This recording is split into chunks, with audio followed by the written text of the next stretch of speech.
20. Welcome to you all. Welcome to elected members, members of the public, staff and presenters and speakers. I just want to remind you that this meeting is being recorded, live streamed, and the video will be publicly available on YouTube. So members, could you please remember to speak clearly into your microphone, and also one speaker at a time please, and then make sure that your mobile phones are either switched off or to silent mode. Thank you. Moving into the meeting, apologies. We have an apology from Emily Gudsell. I understand that all the elected members are here too on Skype.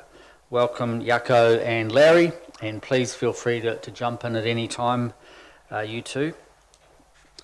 And the public forum, so we're just going to get a mover and a seconder for the apologies for Emily Gudsell. So moved by Councillor Salisbury, seconded by Councillor Hughes. All those in favour say aye. Against, carried. Thank you. We've got quite a full meeting today, and we've got three presenters for the public forum, and we also have a petition that is going to be presented to us. So I'd like to welcome Lee Pettigrew and Fred Greenville, and they're going to be speaking to us about the Innovating Streets project at Pilot Bay and Marine Parade. So welcome Lee and Fred, please come up to the table. You'll see two microphones there, and just one at a time please on the microphone. And you've got 10 minutes to address us, and if you finish early then we'll be able to ask you some questions. So welcome, and we look forward to your presentation. Just push the button to get it started. Okay, thanks very much. My name's Fred Greenville, and I come from Maunganui North, and I've been there for 100 years. We're here today to discuss the proposed one-way road system that you're organising for Mount Maunganui on the mall. Excuse me, Fred, can you just move the microphone closer to you? Thank you. I can't stand up too long. Now, we've been inundated with a lot of paraphernalia that's led us to nowhere, a lot of questionnaires, and it's all propaganda. It's got a sprinkling of truth in it. Most of it is propaganda, the worst sort of propaganda you can have, because it frightens the people that we represent. Mount Maunganui is a major tourist attraction, and I think you're all aware of that. I'm not sure whether you know how much effort the government put into promoting New Zealand and Mount Maunganui. Every major city in Europe has been canvassed by my granddaughter as one of them, but we see the results of the people that flock to Mount Maunganui. They all come by car. They fill the motels, they spend their money in the town, and they make Mount Maunganui a vibrant place to live in. Given the right conditions, it will become the #1 export earner for New Zealand.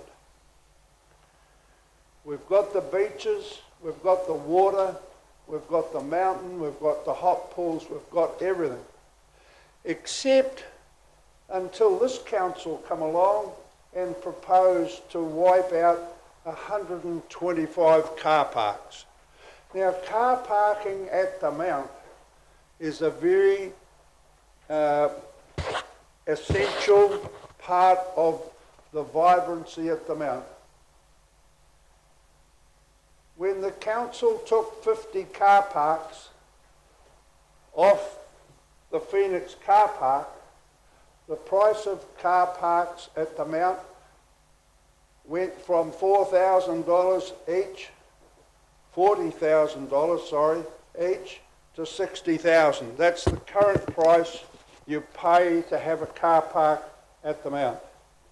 That's the value of it.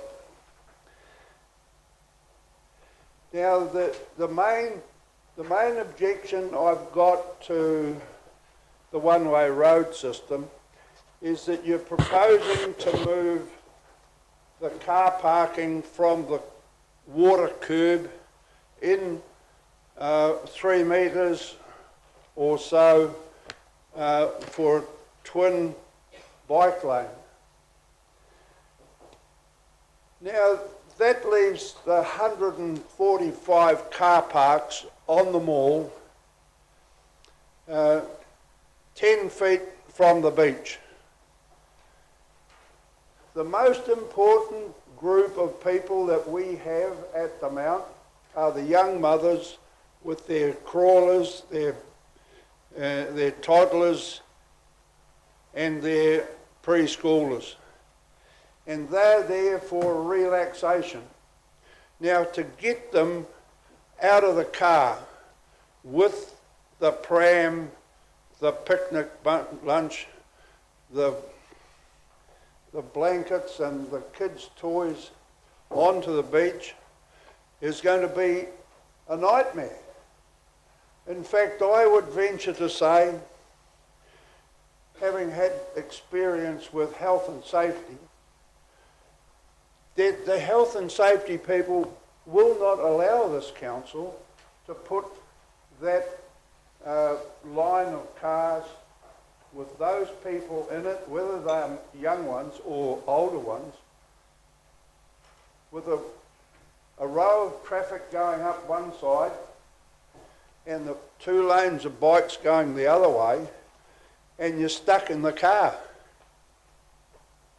It just beggars belief that anybody could design something so terrible.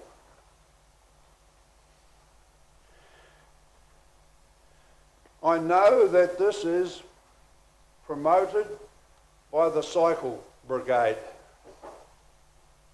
and they are claiming it's dangerous to ride on the streets. Well, so help me Bob. The other day I'm crossing a pedestrian crossing on Marine Parade, and out of the early morning mist comes 2 cyclists travelling at over 30 kilometres an hour, swearing at me to get off the bloody road. Now that's an insult. And I hope it doesn't happen again. But I stood my ground and they managed to go. They didn't even stop for the pedestrian crossing, and they knew damn well where it was. Now I say to the cyclists and to this council, if the cyclists aren't happy riding on the roads that councils have built up over 40 years, in fact 75 years as far as I'm concerned, they can dismount off their bicycles and walk. That's not difficult, it's not expensive, and it will improve their appreciation for the beauty that is in Pilot Bay. They've discovered it recently when the lockdown was on, and there was bikes everywhere and parking and stopping and doing all sorts of stupid things on the road, but no cars. And they've discovered how good the beauty is at Pilot Bay. Well, I'm saying you can discover that every day of the week by getting off your bike and walking. There's a boardwalk you can go on, there's footpaths. There's absolutely nothing wrong with the road layout at the Mount. Nothing. And to say that you're going to spend a lot of money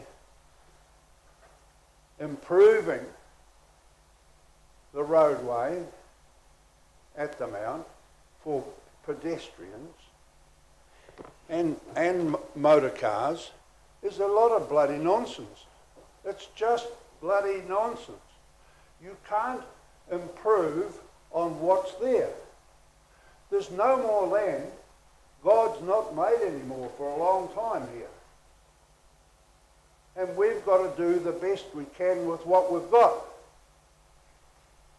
And to suggest that we spend $1 million on trialling what is obvious to anybody with an atom of common sense is a bloody nonsense.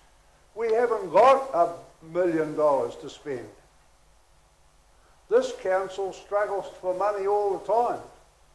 Now, I know that somebody's cozied up with the Transport Department and got a grant from them for the $1 million, and we're only subject to 10% of it, but it's still our money. We pay it in petrol tax and every other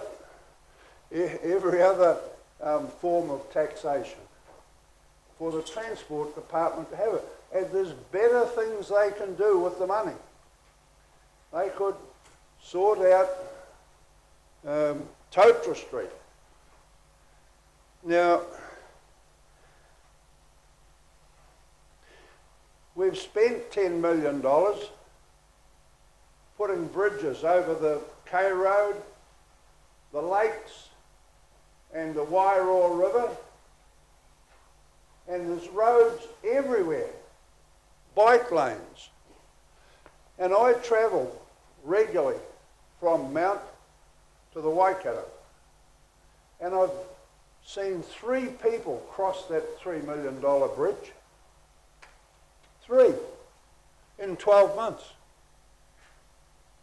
And I see all, and there's plenty of room, plenty of cycle tracks around. So I see my time's nearly up, and I'm going to say on this note, you put a one-way street in the Mount, and we will have gridlock. Major. If some of you councillors that are backing this would come to Mount Maunganui on a Saturday morning, you'll see the traffic moving into the Mount, up Totra Street, and it's gridlocked. It's stationary from the salt works to the Mount. Thank you. Thank you, Fred. Bang on 10 minutes. Sorry, we won't have time for questions. But thanks very much. You've given us your message loud and clear. Thank you, Fred, and thank you, Lee. And there's a lot of work happening in that innovating street space with a co-design of any trial coming up. Thank you. Oh, thanks a lot, Councillor Salisbury. Thank you. We now have Ian Douglas. And Ian is going to be talking to us about the interaction between pedestrians and cars at Ferguson Park. So thank you, Ian. We look forward to you addressing us, and you have 10 minutes. And if you're finished early, then you'll have time for questions. So please speak into the microphone. Thank you.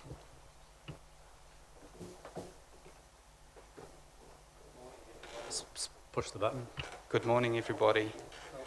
I've come here to explain the situation at the Ferguson Park in Mātua. I had a proposal that one of the gates at Ferguson Park, within the park, be closed more often in order to protect the park from the drivers who are ruining the grass, etc. So first, I want to just remind you, if you don't know about the park itself. So there's one vehicle access to Ferguson Park from Tilby Drive. As you arrive on Tilby Drive, there's diagonal parking in the centre of the road before the park. Then there's the entrance gates. Then there's a car park area. Then there's a second gate. And then you proceed past some protected parking on the grass with a parking surface under the trees until you get to the boat ramp and changing rooms. And after the boat ramp, there's a third gate. So I spoke to Yako Abri and I wrote to Peter Mouldy suggesting that due to the damage by vehicles to the grass under the trees and the general conflict between the vehicles entering and exiting the park and the other park users, that the gate should be closed more frequently, the third gate, to protect the park and the users. And because Peter didn't agree, I find myself here this morning. So where there's an open gate and road, excuse me, people feel entitled to drive to the end. And if you want to walk in and picnic, you now have to contend with cars on the sealed path, the only sealed path. So if you approach the park along the combined cycleway walkway coming from Coolum Park and you arrive at the park along Beach Road, you enter the park on a concrete pathway if you want to stay on the paving, and then you transfer onto a bitumen road where there's no separate walking and cycling. So because of the boat ramp and the other facilities, I thought that it would be impractical to close it off to vehicles, except from this third gate onwards, which is where most of the damage is happening to the park, which would now allow walkers and cyclists to get further into the park as far as the boat ramp from the eastern end without having to watch out for and keep out the way of vehicles. The trouble is that once you're in a car, you feel entitled. You find it very difficult to stick to the 10km/h speed limit. Vehicles tend to overtake joggers and cyclists who are travelling at the speed limit. So there's the option of leaving the gate open is that there are expenses to the ratepayers. There's a line of bollards which have replaced a previous fence that was cut off with the use of line trimmers until the fence collapsed. There's regrassing needed under the trees. There's possible discussion of additional walking and cycling paths which wouldn't be needed if the cars weren't on the road. There's the removal of rubble that's been placed at the edge of the road to fill in the muddy holes, which would be damaging mowers. Perhaps there would be a need for an additional barrier, but not if Peter Mouldy wants people to park under the trees. There's signs, there's a need for policing to keep people to the speed limit. But if you choose to close the gate more often, all you've got to do is cover the expense of sending someone to close and open the gate. No further cost. So there seems to be a conflict that Peter writes to me that the Ferguson Park is classified as an active reserve, and therefore there's some thought that there should be plenty of access to parking for people coming to play sports on the fields. But it also finds that the same route is part of the walking, jogging, cycling route of people moving along the waterfront. So that was just my suggestion, that the gate could be closed more often to stop people sightseeing by car and getting in the way of other park users. Thank you, Ian. We've got a few minutes for questions. I'll just start off with one. Do you have any proposed times when this gate would be closed? Probably the opposite, that the gate should be closed unless there's a sporting event and it's needed for people to access the sports fields with cricket equipment and so on, and in that case the gate could be opened. Could I just ask of the staff to comment on this? Has there been any reviews done of the parking, or is there anything happening in the future, or where are we at? Kia ora, I'll just hand over to Mark.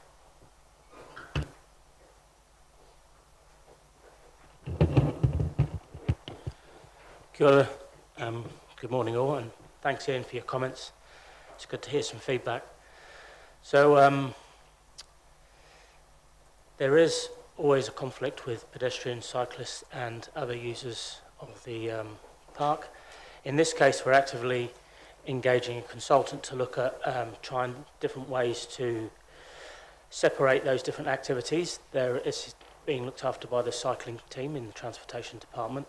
So we'll expect that report back in a few months, and it will offer some recommendations about how we separate those different activities. In terms of closing the gate, that does remain difficult because people access the reserve most days for some sort of training for the different sports. So at the moment there will remain a conflict, but we do our best to manage it through the speed humps and markings and signs, etc.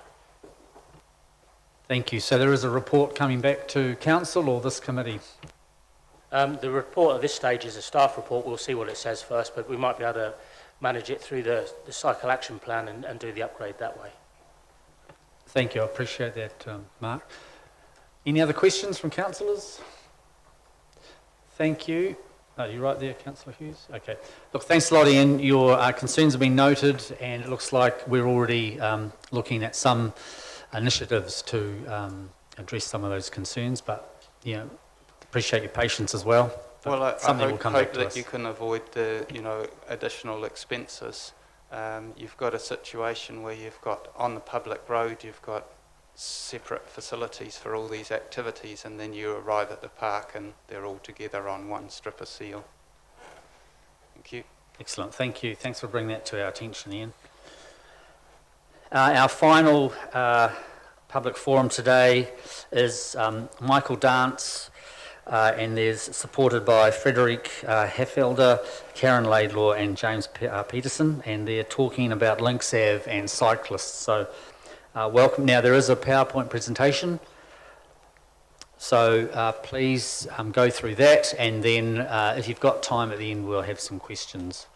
I understand that this is quite a concern to the community, and so we want to hear what you have to say. Thank you. So one microphone at a time, so if you're using that one, just turn the other one off. Are we right there? Oh, there it is. That'll help. Okay, thank you. All right, good morning all. Before I start, I just reiterate the point that the presentation we have today is quite visual. So I ask councillors, just make sure you're able to see a screen, because that's where I'll be directing all my comments this morning. Okay, so the topic today that we want to talk about is broadly themed keeping our kids safe. Just by way of background, I want to highlight the area we're talking to. It's a corridor of about 500 metres from the north end of Ascot Road in Mount Maunganui up until Gulf Road. What's critical about this corridor is over 3,000 students are within this catchment of about 1 kilometre. And we've done some surveys of that particular pedestrian corridor, and it suggests that between 150 and 200 pedestrians use this shared cycleway or pathway each hour during the peak times of school. And then we add in another 150 to 250 cyclists, so you get a feel there's significant volumes going down this. But the issue that we have today that we want to raise is this is a really narrow corridor, and it's shared with buses, with cars, with heavy traffic, all travelling at 50 k's an hour. And there's no safe separation between the pedestrians and the traffic. As a consequence, we think there's a real risk of something similar to Totara Street happening. We think lives are actually at risk here. So just to recap, Frederick and Karen actually presented to this group on the 10th of March, along with a petition from 185 local residents and supporting letters from schools. So clearly the community feels that there's an issue here. We've also had a report of 3 near misses along the stretch of road in the last 12 months, so the risk is real. One of the things that we do find there's an issue is that the road itself and the shared pathway just doesn't follow a lot of the basic guidelines from NZTA. And then the council itself has commissioned a safety audit, and we've got issue with that safety audit because it appears to be done on one day in the middle of winter. And we know anecdotally from riding and walking along this footpath every day that the numbers of pedestrians and cycles in winter drop dramatically. So we've kind of looked at the lowest volume of traffic and built a solution around that. We haven't looked at the peak and tried to build a safe solution that goes all year round. So basically, we've come here today representing the idea, trying to highlight the issue because we think it's a serious one, and unfortunately we haven't had any action. There were promises in the safety audit, there were commitments in the last meeting to make some changes, and none of those have come into effect. So just by quick summary, here's some of the NZTA guidance. So a path width for the kids to walk along with the numbers that we're talking about should be about 4 metres wide. On Links Ave, we have anywhere between 1.6 and 2.5 metres of width, so clearly well under that guideline. In terms of the separation between traffic and pedestrians, again, the guideline is about 1.5 metres. Basically, we come down to a point where there is no separation. You've got the painted white line. A painted white line isn't going to save you. So, yeah, it's a real issue. If things go wrong, there is no margin of error. And also, if we look at the bus or the roading lane itself, the road is also quite small. It was never designed to take heavy traffic, and you'll see in some pictures coming up soon that that's clearly the case. So the road width should be about 3 metres. We've got, at smallest points, 2.6. So to quickly talk about the bus lane usage. Firstly, if we look at it, the bus lane itself is ineffective because the number of buses going down there right now, if a bus pulls into the sideline, it covers the bus lane. So the driver of the next preceding bus looks up and sees, oh, there's a bus parked there, I better merge back into the lane.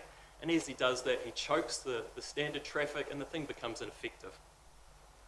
The road is also not designed to take that weight of heavy vehicle, and if you look along the edges especially, you'll see where contractors have to come back time and time again and patch up that road because of the potholes and the damage that is being done. But more critically, the intersections aren't designed for the wide turning circle of heavy vehicles. So what you see is the buses are actually encroaching out onto the oncoming traffic lane or coming into the pedestrian footpath. At the worst case, what we've also seen is a bus actually crashing into live power lines and bringing those down outside a school.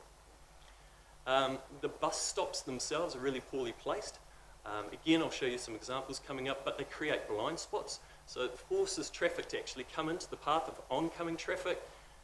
That traffic can't see the kids crossing because the bus is in the way. And it also blocks access to the fire station during peak times. And also the traffic banks up because when the bus pulls in, other traffic can't come round. So it has an impact on the traffic flow of roads like Gulf Road and Wanganui Road. And finally, the bus stops themselves aren't equipped to take the number of kids that are coming on the bus each day. So let's have a look. Here's outside Mount Wanganui Intermediate. So if you see here, oh come on, magic of the laser. There you go, there's the bus lane, there's the pedestrian crossing. So the kids actually have been asked to marshal on the grass area there while the pedestrians still come through. But what happens is the kids will actually spill out into the road because there's just not enough space for them. I've put a marker there, just watch that power pole because we'll come back to that in a minute. But here's the situation. The bus is pulled in, the kids are climbing on, and this car has to veer out onto the road. You can hardly see the pedestrian crossing, so there's a real risk there. This is another bus stop closer to Gulf Road. You can see the dangerous mix of bikes, cars, pedestrians and bus, and a massive blind spot. And here's the number of kids that are stopping outside that road. So it's ineffective as Shears Pathway. You know, cyclists are just dropping into the road because there's no access at these peak times. Here's another good example. So college kids, you could put in all the pedestrian crossings in the world and the college kids will ignore it. But this is a real hazard here because one, you're looking at the steady stream of traffic coming this way. So they're paying attention there, but you can see in that picture that large bus is actually blocking this view as well. So older kids, but it's still a danger for them.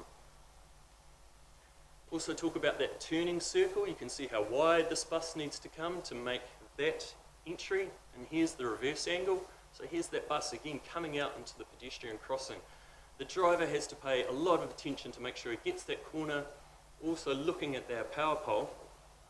I don't think you saw that girl riding along there. We'll just go back. You can see her there. There's the road.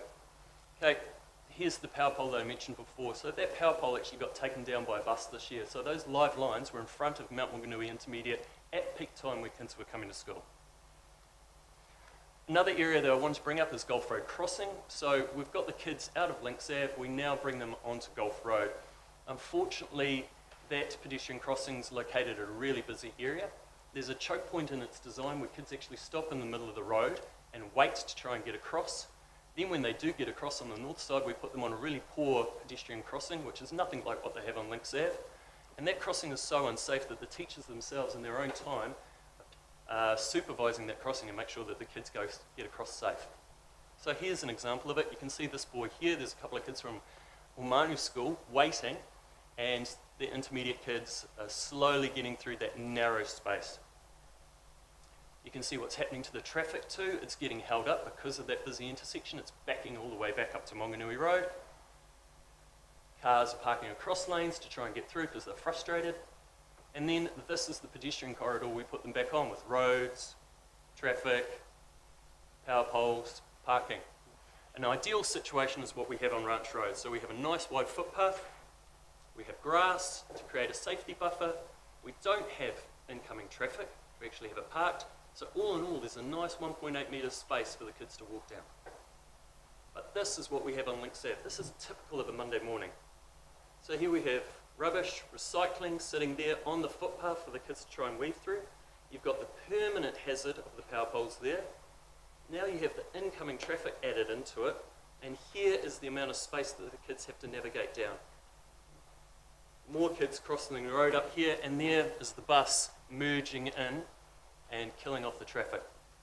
And that's on a good day. So let's chuck in a bus there. Imagine if this boy in a skateboard falls off. Where's he going to fall into? Directly into the path of that oncoming bus.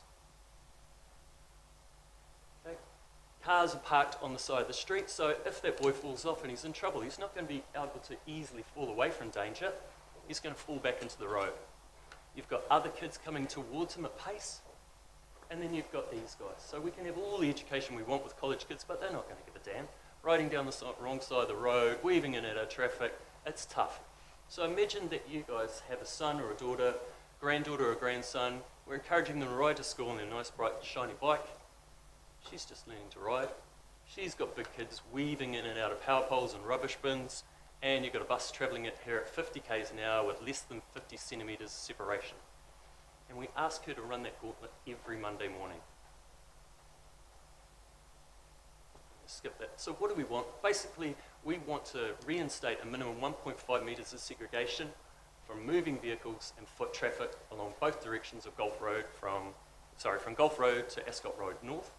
And the critical piece here, and this is why we're back again, we need some immediate action. We'd like to see that in place by Monday the 5th of October. And why is that important? Well, the school term starts the following week, so we feel we need to allow time for traffic to become accustomed to the new road layout before that term starts. Some other thoughts of what we'd like to see. We'd like to see a 30k speed limit imposed, because this is a peak area with kids travelling, going to school. We'd like to continue to enforce the no parking, because the TCC roading team has identified that if you open a car door, you're now opening it out into the footpath, which is a danger, so acknowledged. We'd also like to see buses rerouted along Ocean Beach or Monganui Road. Right now you've got buses that have no need to go down that road going down it. So we want to see the college buses actually going down Monganui Road. They shouldn't be going down Links Ave. We want to see those bus stops in safer positions, and that the pedestrian crossings don't require teacher supervision. But long term, what we're looking for is just greater involvement from us as a community in designing a good solution that sees 3,000 kids get safely from home to school every day. Well, thank you, Michael. You've squeezed a lot into your 10 minutes, and I have to applaud you covering a lot of space and ground in that time, so thank you very much. Well, there's a lot of questions. I'm going to be a little bit lenient in this session, so Councillor Robson might have a question. Thank you. Yeah, look, I'm sorry you're back here. Has this presentation been given to Regional Council? No, it hasn't. Can that be arranged by staff as urgently as possible, please? Please? Please. Thank you. The only point I have is the bus routes is the Regional Council, whereas the road layout, I believe, is TCC. That's right, thank you. Yeah, but if we change the, sorry, just for clarification, you're right, the routes, but the routes run in a certain way. Yep, the routes If is a the small buses point of didn't it. have to be there, shift the buses off the route, it sorts the road out. You want the buses off that road, I want the buses off that road, I believe this community wants the buses off that road. Regional Council need to get the bloody buses off the road. That's part of it, but we also need the road layout improved. That's right, thank you. Councillor Morris? Nā mihi nui kia koe e te mana mō te wiki o te reo Māori. Good morning, Mr Chair. Look, through you and to you, Mr Chair, I see the last slide up there about what the residents have come and asked council for today. And I'm just wondering whether, either using your discretion or using the wisdom of our staff, we could have a paper brought back to council on this issue and on those issues. Because if our buses are at a stage where they are, I don't think the 30-second saving of time by removing that bus lane is going to be critical for the entire network. The entire network's a failure, so I don't think that bus lane's critical. Thank you. Thank you. I think that circumvents a lot of discussion because I feel that, we need to give staff an opportunity to come back to us fairly pronto with a report. Before we do that, we'll just go to Mayor Temby. Thank you, Chair. Michael, this is probably one of the best presentations I've ever seen since I've been here, and I just commend you for it and thank you all for the effort you've put into it. There is no doubt that we have got to deconflict buses and cyclists. There's no doubt in our minds. So I'm pretty sure that you will get, in fact, I'm very sure that you'll get great support for this. We all know it's a challenging environment, and that I think that the circle showing the 3,000 students in less than 1 kilometre or whatever it was, I think exemplifies exactly the challenges that we've got in the daily movement. So thank you for taking this time. That's all. You've got my 100% support, as I'm sure you will others. It's a challenging solution to solve on the one hand and very easy on the other, and let's hope we get there. Councillor Robson's quite right. We will need to talk with Regional Council, and we will do that expediently. So thanks very much. Thank you. Thank you. And a final question or comment from Councillor Hughes? Yeah, thank you. Thanks very much for your presentation. And this really frustrates me because I've been trying to get an engagement group together on this since the very first part of the year, and it hasn't happened. I'd just like to foreshadow a notice of motion to take this bus lane off this route by the 5th of October. So if we can't get any action from our council team to look at this seriously, then we'll just bring it into the next council meeting and I'll put it through as a notice of motion. Thank you. Thank you for the heads up on that, Councillor Hughes, and I would expect that staff will be able to come back to us well before then with some response to particularly on these questions and requests that they've made of us. So that is noted in the minutes, and Chief Executive, you've heard the discussion, and Nick, you've heard the discussion as well. So thank you very much, team, for coming in. Excellent presentation. It is a complex issue, but we will certainly move on this as quickly as possible. Thank you very much. Thank you.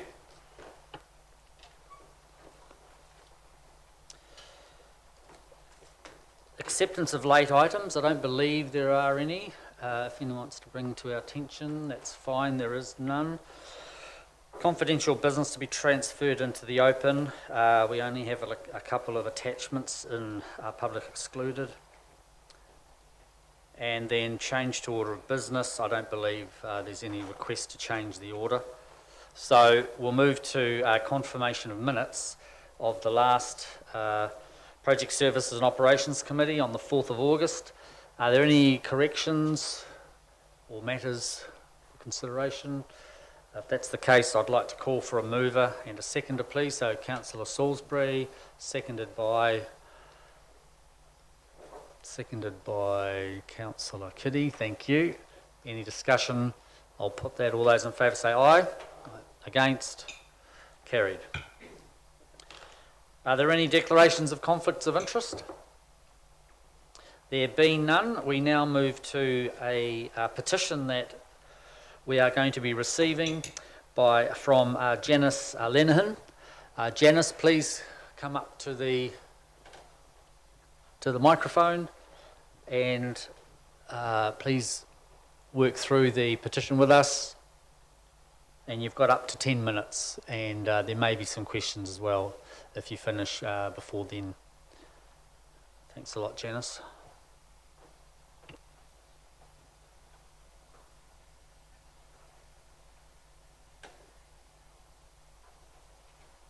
Good Good morning, everybody. My name is Janice Lenahan. I live at 39 Ocean View Road. I don't know if you're terribly aware of the layout of Ocean View Road between Banks Avenue and Grove Avenue. It comes up, it is quite a steep, at quite a steep slope. And for years we have found that even quite often people use it as a racetrack. They just put their foot down and heap it up the street to the top. I live at the top of the street, and I've had quite a few discussions with, I think it's Wayne Thompson, about the difficulty we have of getting in and out of our driveways. We live on a street that has got quite a few children living in it. We're very concerned about the safety of the children, and we've had quite a few animals killed in the street. So I decided to go out and gather up signatures, at which I didn't have any difficulty at all, to ask if the council could think of some method where we could slow the traffic down. The obvious ones are speed bumps, but I don't know. I don't know what other solutions there are. Maybe we could be included in the 30 kilometre an hour limit. One thing I have noticed living in the Mount for quite a number of years, that there's very little policing of speed in the area. I've received a speed ticket years ago from doing about 60 k's along Monganui Road. Ocean Beach Road. We never see any traffic officers stopping anybody for speeding. And there was a lot of speeding. There was a lot of speeding up Banks Avenue and Grove Avenue. So that's, I didn't have any trouble getting people to sign the petition, so that's all I've really got to say. If anybody would like to ask me questions, and here's Paul, he lives down the road. Paul, can you just, what's the exact wording of the petition, if you can... Petition. Have you got it here? Oh, here we go. We've got it here. I'll just read it out. The following residents of Ocean View Road request that the council take urgent action about cars speeding up Ocean View Road, especially between Grove Avenue and Banks Avenue. So that's the wording of the petition, which we have here. Thank you. Paul? Mr Chairman, thank you very much. Mayor, CEO, councillors, good morning. My name's Paul Edwards. I live at 36 Ocean View Road. I'd like to talk on behalf of Jeff, Millie and Nala. Nala sadly was killed 2 years ago. She's a cat. She didn't see the car coming. Millie is my dog, and she has no road sense whatsoever, so she's chained up all of the time. Whereas Jeff is an escapologist. He lives just along from me, and he owns the road. Cars, yet no looking. We move Jeff on regularly, but any car doing 50 k's will kill a child, and I have a 12-year-old daughter, and many children live in our local area. I would implore the council to consider most quickly and most urgently reduce the speed limit to 30k and then have some form of enforcement.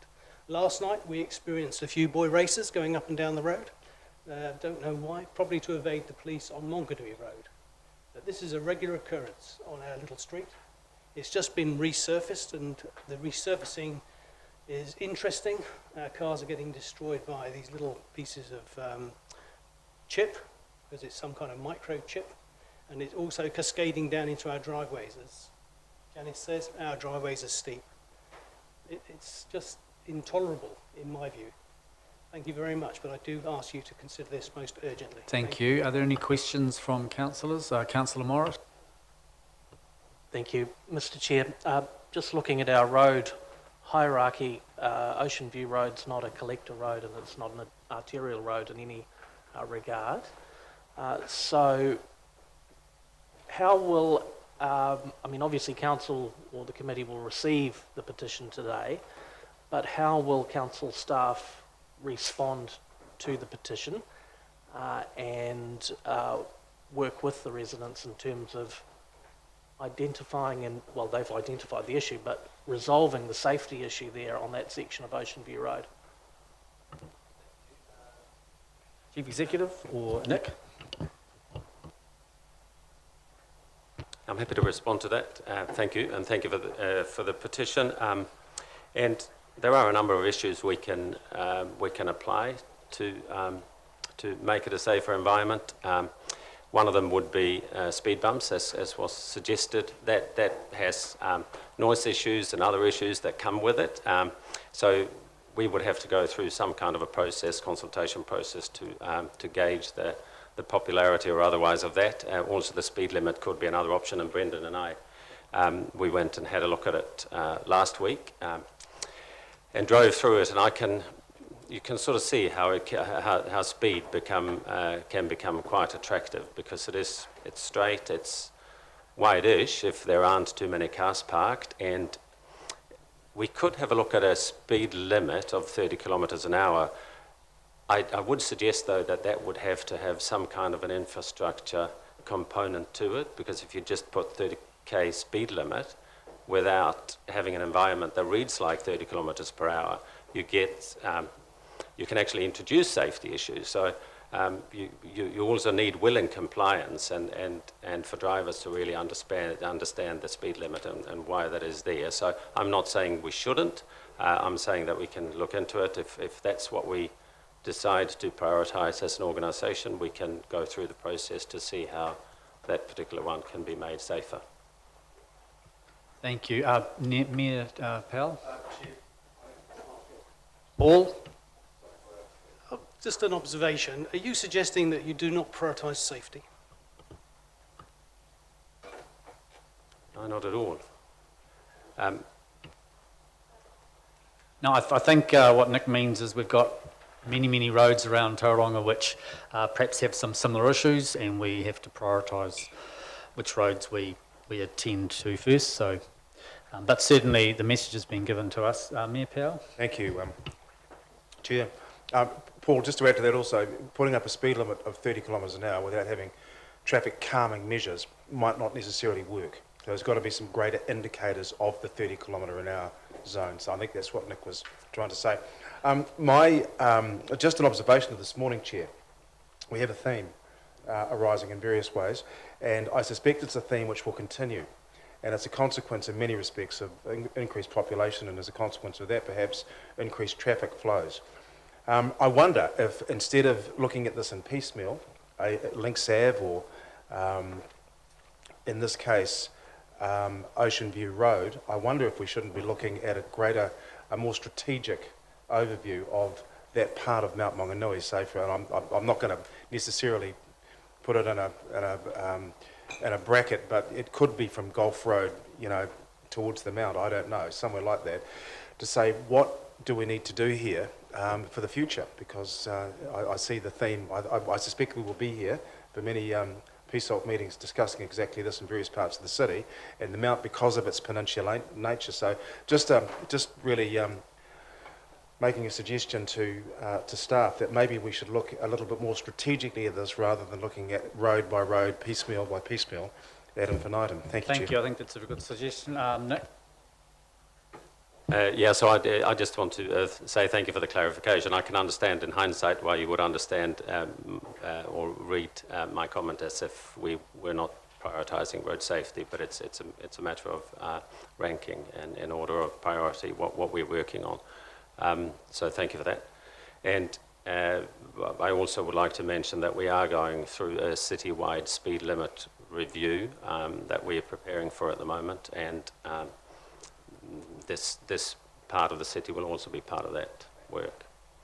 But obviously many other interventions to look at other than speed. And of course, when we hear from the community that there are issues about speeding, our first port of call is actually to contact the police to make sure that they're aware of those issues as well, and try to police it as well as they can. So there are a few agencies involved. Thank you. Thank you. Councillor Robson and then Councillor Morris. Yeah, two questions, Chair. You can decide where to direct them, guide the traffic, so to speak. The first is the TSP going to cover this? Is that happening? Thank you. That's the Transport System Plan. And if yes, a supplementary if I may, so we get that guidance right, and if yes, what chance will the community have to input into that? Because what we're getting this morning is the community seeing a lot and feeding back to us, and I'd be disappointed if the TSP were deaf to the concerns of our community. So will the TSP cover this issue, and is the community feedback, is there a path for it to go into the TSP? Thank you. Christine Jones. So in terms of the TSP, no, it won't deal with this type of issue. This is a very local street issue. The TSP is looking at the overall network and how do you deliver on the outcomes of safety, capacity, growth, sustainability at a whole of network level, predominantly focusing on the key corridors around the city, predominantly the arterials and the collector roads. In terms of engagement with TSP, that will flow through into the Regional Land Transport Plan and the long-term plans.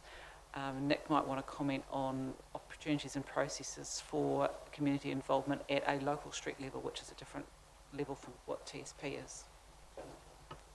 Yeah, so as we go through this process, there would be a consultation process with the local community. No doubt about that. What I would like to say, though, a flow-on effect of TSP is that it would. It's designed to make sure that we get the right traffic on the right roads. And if roads like these are used for rack running, it may be that future investment on the strategic network or the arterials that Councillor Morris mentioned, then it will have flow-on effects on more suburban streets like this.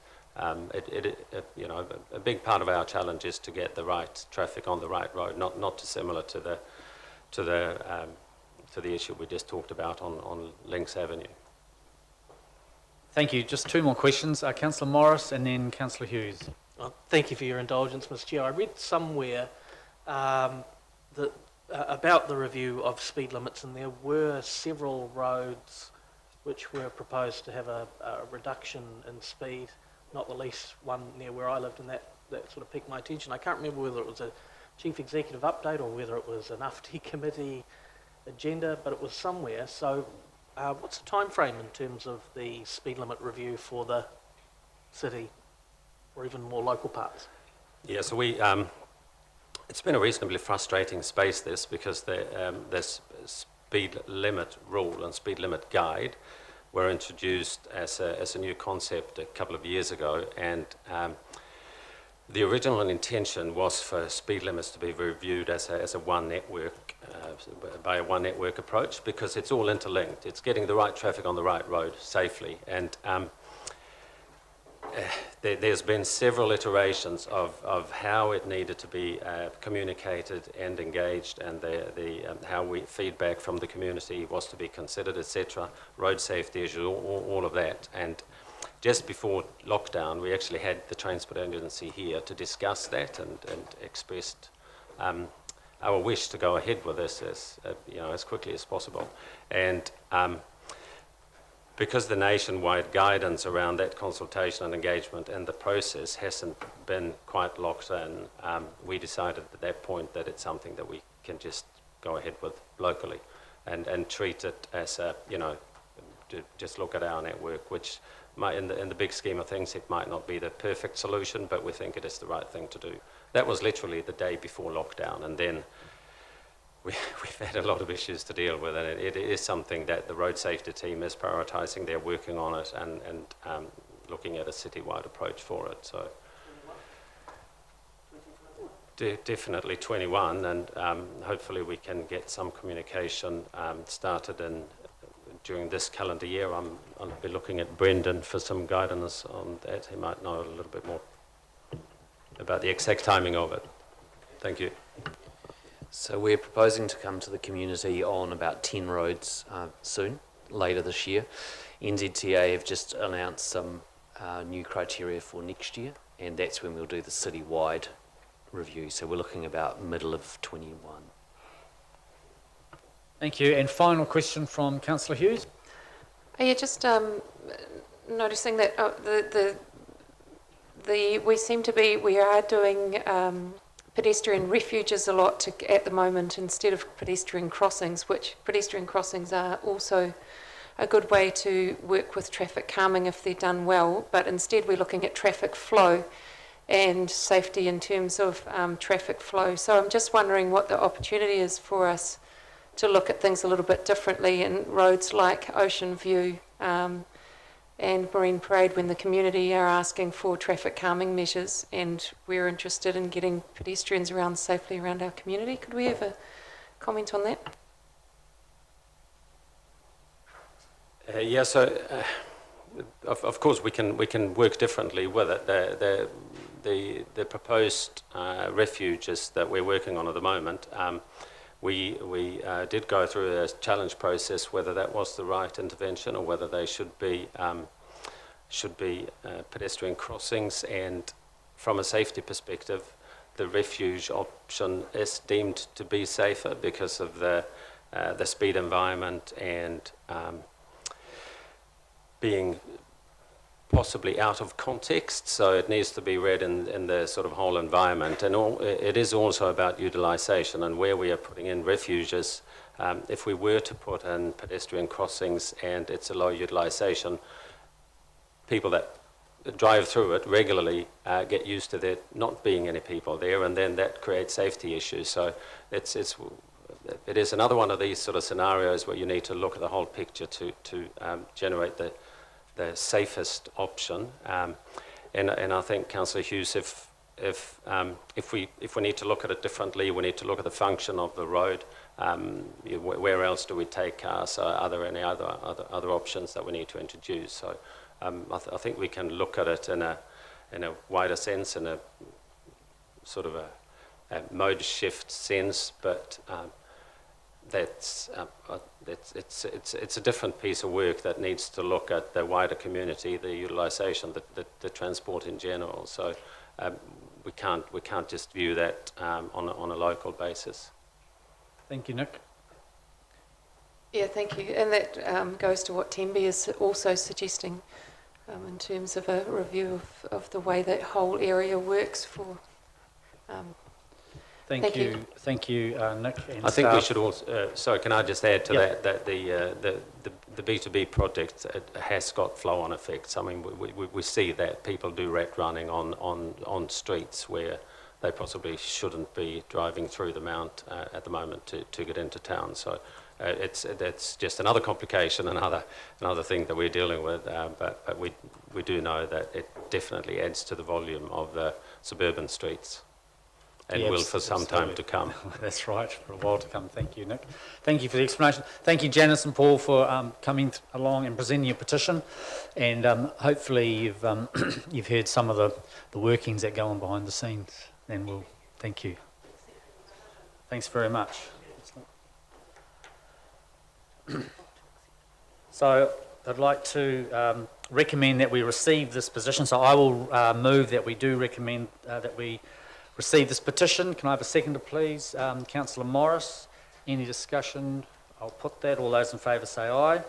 Against? Carried. Thank you. We'll move into the business. What I suggest we do is that we go through the executive report and then we'll break for a cuppa after that. Okay. So the executive report, Chief Executive, do you want to just do a few introductory comments and then we'll go through page by page? No, I think we'll just work through it under your guidance, and the General Managers will be able to comment on the relevant issues. Excellent, thank you. So what I propose, fellow colleagues, is that we go through basically page by page, and if you've got anything specifically you want to address, we'll do it then.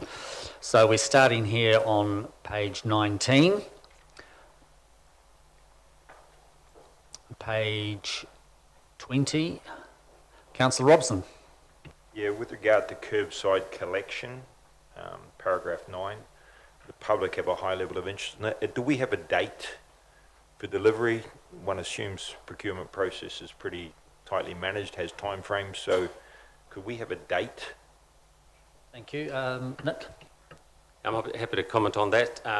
I can't give you a specific date, but if I were to hazard a guess, I would say that we could announce something within 2 weeks.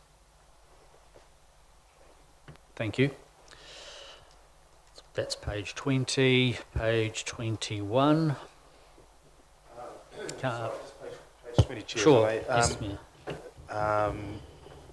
number 11. Have we communicated this to the public? around the Lime Scooter trial date around the last week of October? Nick? We communicated actually an earlier date earlier on in the year when it came to council.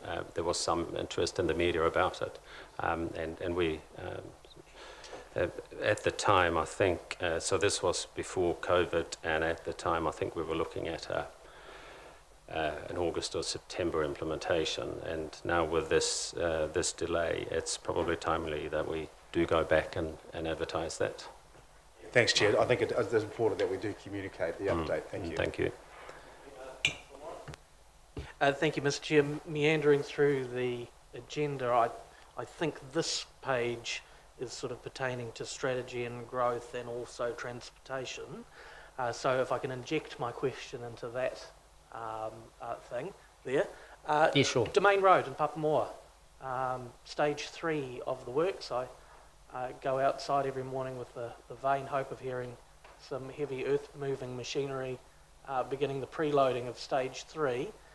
And I know that we were waiting on decisions from developers down the back end of Domain Road. Obviously, with COVID and the effects on the economy therein, perhaps it's time that we got on with that. Is there an update on stage 3? When will I be hearing that symphony of earth-moving machinery? Yeah, earth-moving equipment. Can I get back to you on that just with a specific timing? Thank you. Thank you. I've got a note of that. Thanks. Thanks a lot. Okay, so that's page 20. Page 21, Councillor Salisbury. Just paragraph 23, it says if sufficient funds were available, the Bellevue Brookfield Automotor could be built in a single project. Do we have a time frame and what the sufficient funds would be? Can I pass that to Brendan? Thank you. So we are planning to bring a report to council as part of the LTP that will outline how quickly we could build in the funds. But we are confident that if we had sufficient funds, we could probably build that entire loop within 2 years. It's not a particularly complex project once we're underway with construction. Do we know what those sufficient funds are? I will come back to you on that if I could. Thank you. Thank you. That'll be noted in the minutes for staff response. Thank you.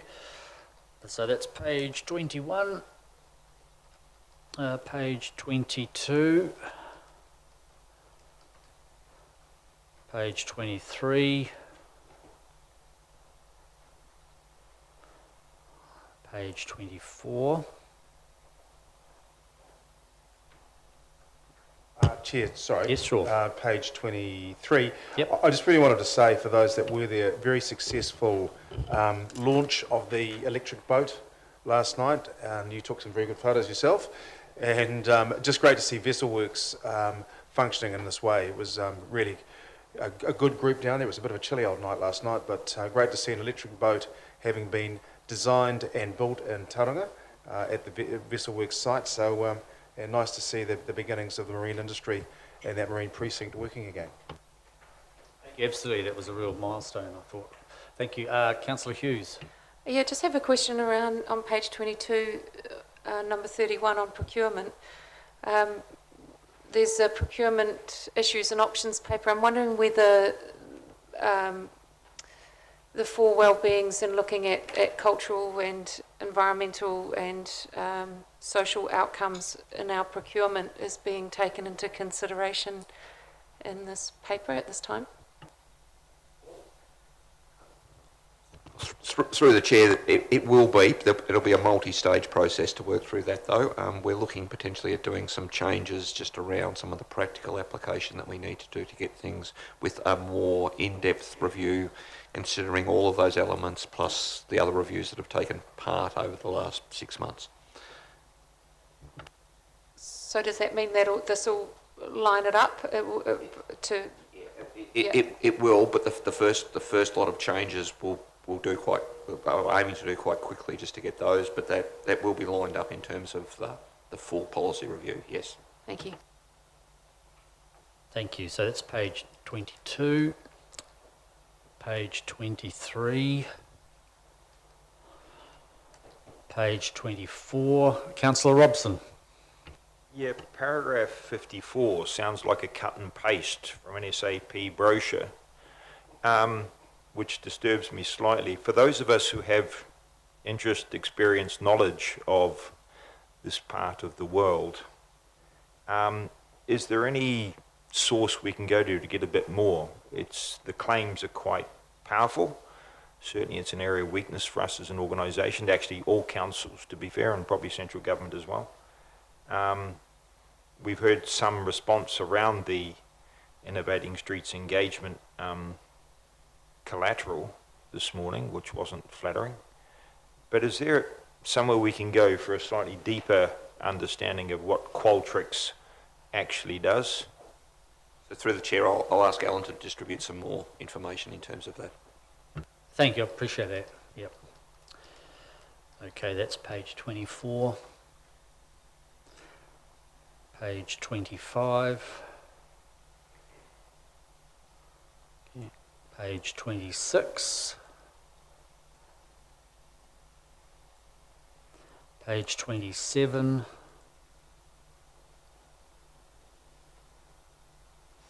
Page 28.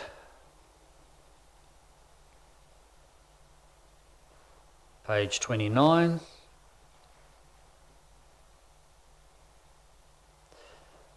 Page 30. Councillor Salisbury. Do we have a landscape plan somewhere for Wharf Street? Which paragraph does that relate to? 117, page 30. Thank you.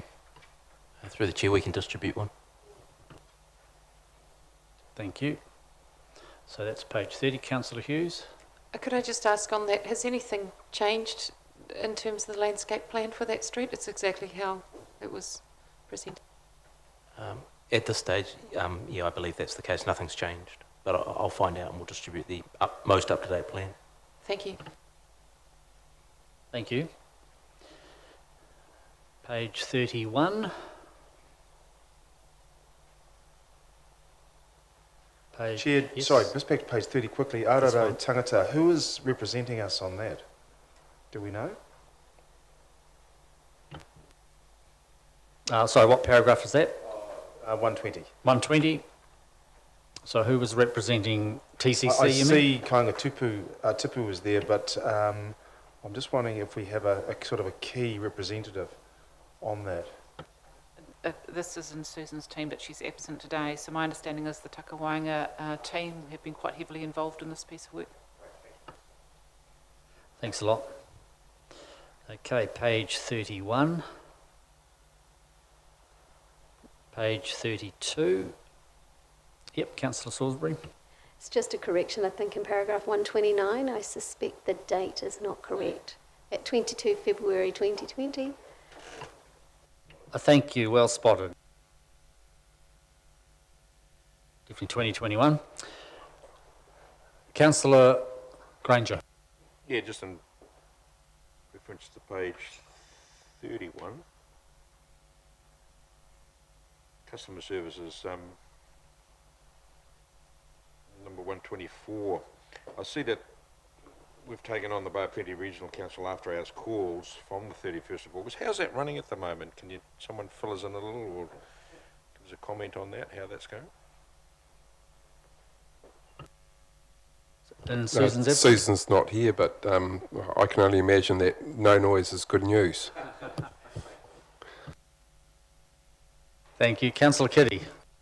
And just paragraph 126 on page 31, just regarding the Innovating Streets project and the team with the last round. When will we expect that to come to us? Thank you. Nick? Oh, sorry. Oh, Gareth.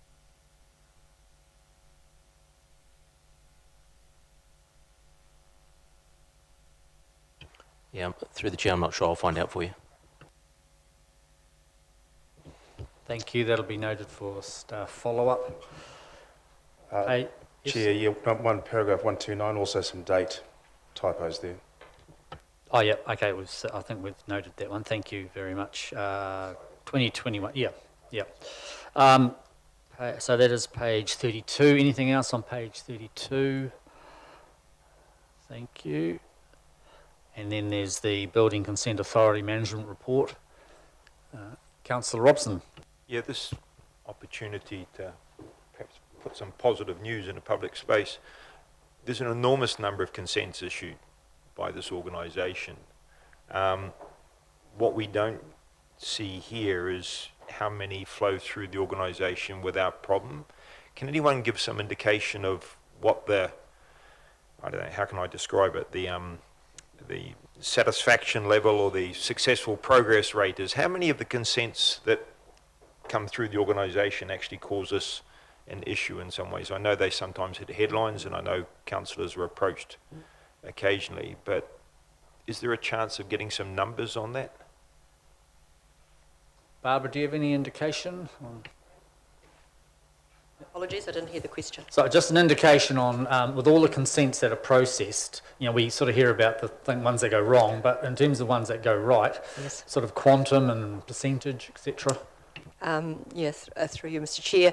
I've done some statistics quite recently, and over the last previous 2 years, when you add together building consents and resource consents, both land use and subdivision, we processed 7,307 consents.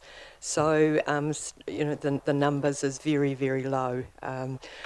We deal with a lot of consents at a very low level and talk with customers and resolve them.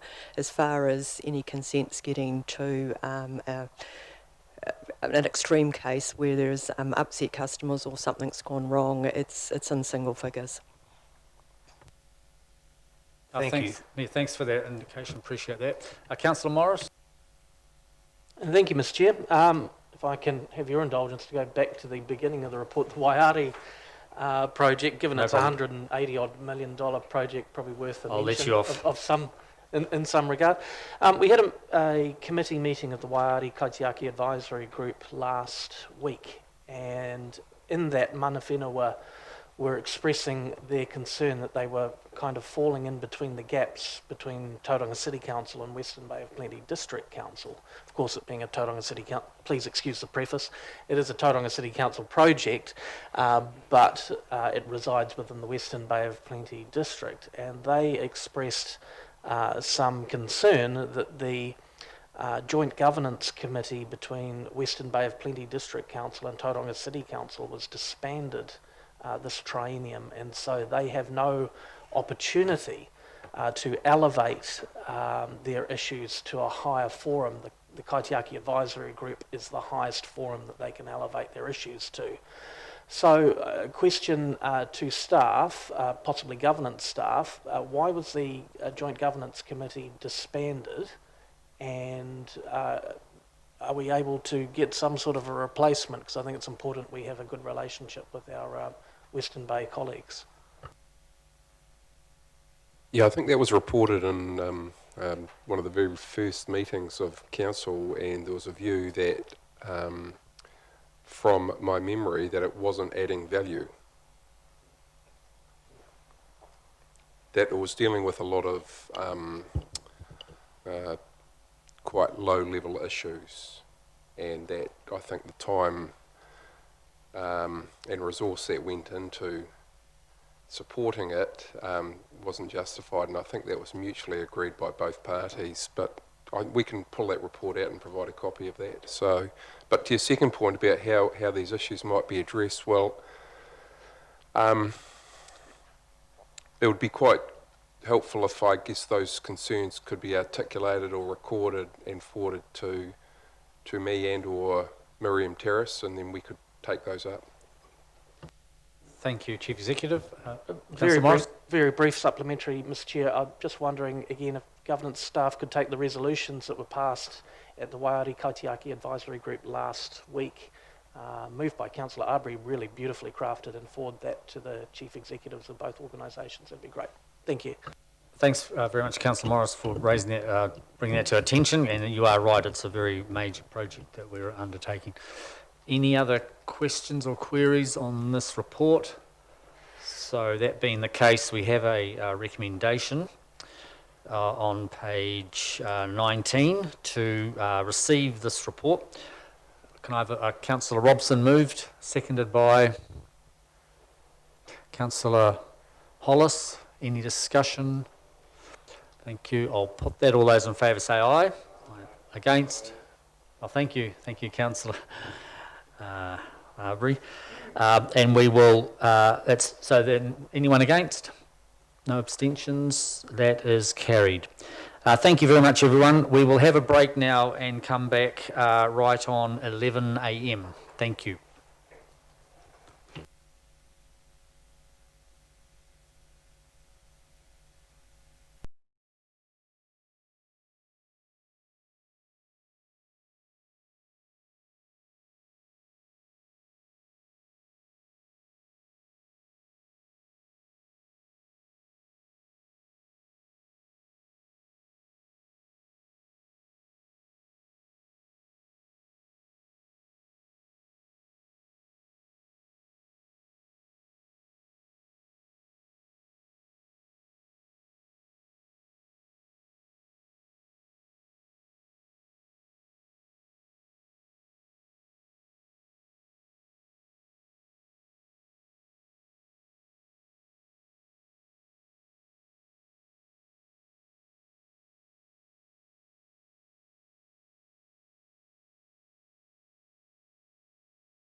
And we're business 9.2, and want to welcome Gareth and Jenna just to intro the New Year's Eve 2020 delivery options paper, and then we will have a discussion about that afterwards. So thank you very much, Gareth. Kia ora koutou katoa, kia kaha te wiki o te reo Māori. Just in regards to New Year's Eve, you'll remember back in June we deliberated during the annual plan about expenditure on New Year's Eve. Staff recommendation was to postpone activities for 1 year. The decision made at the time was to reduce the budget by 94k to a total of $400,000, and staff were asked to go away and look at some options for how we could spend that money and still deliver some activity on New Year's Eve. That's the report in front of you today, and fundamentally there's two options. One is to cancel midnight fireworks, and the other is to pick a community event and cancel one of those. That will, in broad terms, save enough money to get in with under budget. Other than that, we'll just table the report as read and take any questions. Thank you. So we'll take questions first, and then I'm going to suggest that we suspend standing orders just to allow a bit of free discussion, because we haven't worked on this in terms of like a workshop or executive briefing. So we'll ask questions first of all by staff. Mayor Powell. Thanks very much, Chair. Gareth, my question is, do you have a view on this, on how this should, there does seem to be a geographical logic opportunity, but I just wonder if you have a view on it. I'm conscious of what, actually no, that's just my question, thanks. Staff's view, I guess, would be the same as it was back in June, and our original recommendation of canning all of it for 1 year.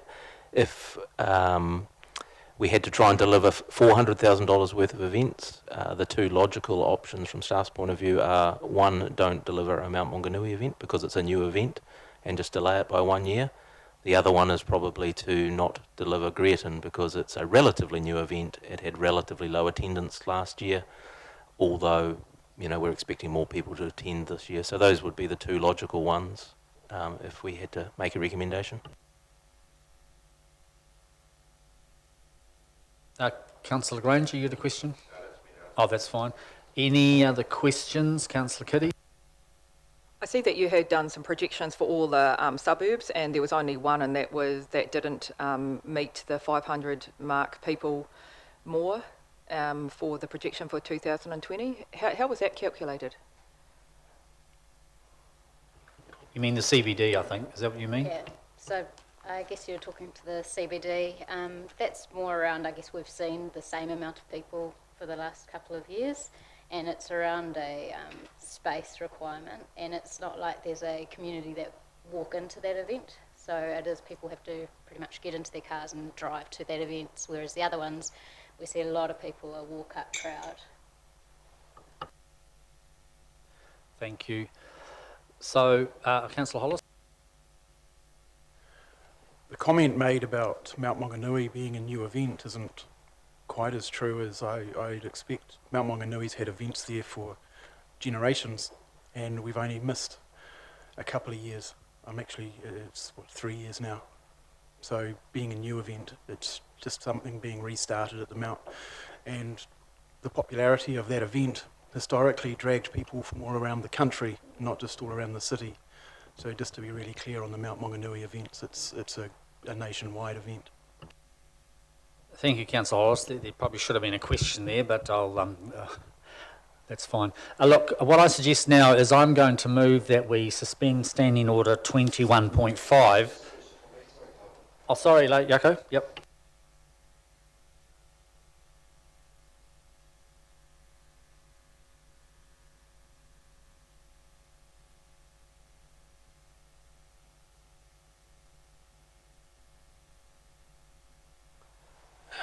Through the chair, yes, we're absolutely planning to try and mitigate cost as much as possible if we have to cancel, but from the second we start planning, we will start incurring cost.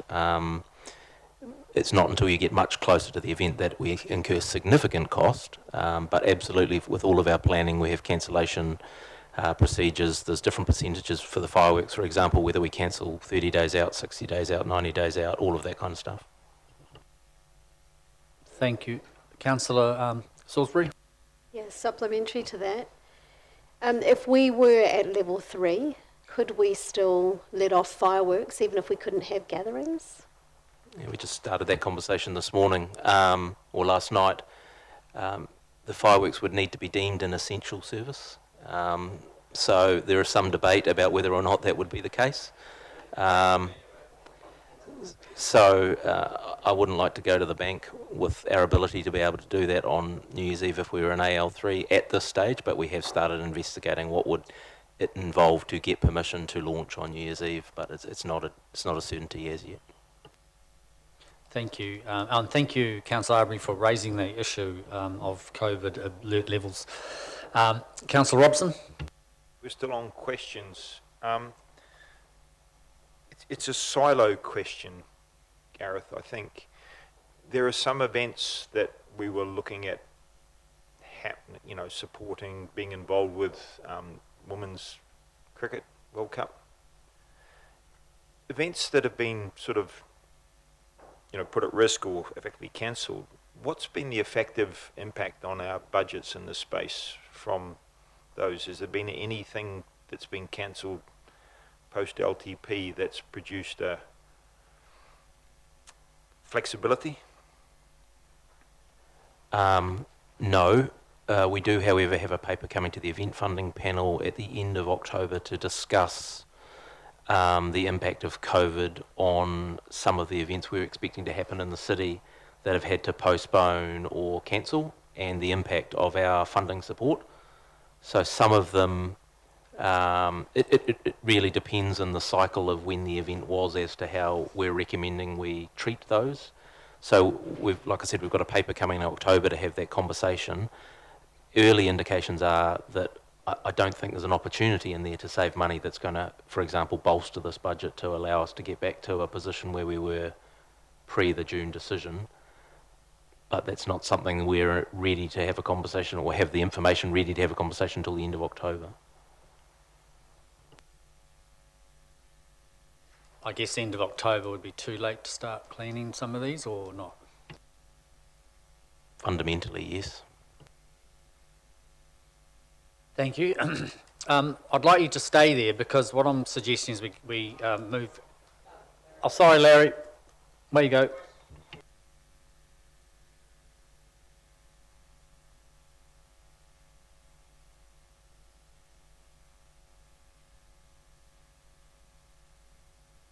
The rationale, thank you, Councillor Baldock, and all the best for your recovery, I have to say. We hope the dog is doing well. Well,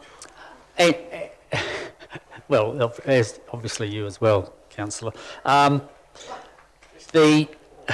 reason that I wanted to remove standing orders for this discussion is because we've not had the ability to throw around all these ideas, and there's actually a myriad of options. If there was only one or two options before us, that would be fine. But I just feel that it would be helpful for us to throw around some of the options and find out if there's any appetite for any one of them. So that's the reason that I'm suggesting that we suspend standing orders just for a brief discussion. So I'm going to move that we suspend standing order 21.5, which talks about members only speaking once. So I move that. Councillor Robson seconding it. I'll put that. All those in favour say aye. Against? Abstentions? Carried. Thank you. So what I suggest is that, well, first of all, I want to explore the appetite around the first possible option, which is removing the midnight fireworks displays as well as the Waimapu Estuary 9:30 display. I'm just interested in whether that's an option that elected members would consider rather than moving to decide one particular community event being off the record.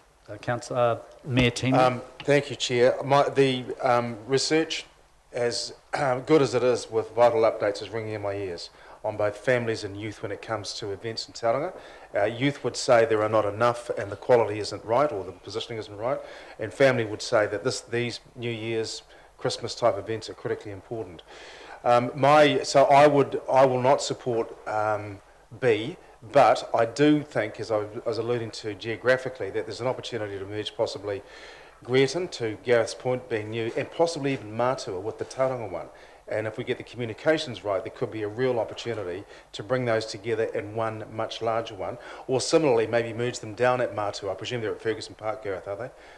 And, you know, which is tons of parking, tons of space. Maybe it would be better that everybody goes down there and we just draw a wider catchment for that one and turn it into a big one. But I would urge caution based on the vital updates around, you know, taking away an event that is I think highly sought after. And I'd also like us to remember Inspector Clifford Paxton's views on Mount Maunganui, and he was, I think, very you know, strong in his views around the re-establishment of the event that we had that caused some horrific injuries and some really quite serious crime. So I just wanted to add that into the mix. Thank you. Thank you. Any discussion around the removal of the midnight fireworks? In other words, does anyone want that to happen? Councillor Morris? No, my view is if you remove the fireworks, you're essentially removing the event because most people won't turn up if there's no show without punch. Just point of clarification, there would still be 9:30 p.m. fireworks at the community events. There just wouldn't be midnight fireworks from the same locations. Thank you. So it looks like there's no appetite for B, which I'm comfortable that that's the way. But Councillor Granger? Just another question. Just in regards to my thoughts personally, and I would like to see two, one in Tauranga and one in the Mount. If that was the case, what's the approximate costs just for the two? We'd need to go away and do that piece of work. Realistically, the issues that come with just doing two events means both of them will be significantly larger than the, I guess, localised community events that we've been doing for the last couple of years. So your average $75,000 cost for a community event is likely to go up because you'd expect that more people would come from further afield to attend one of only two events.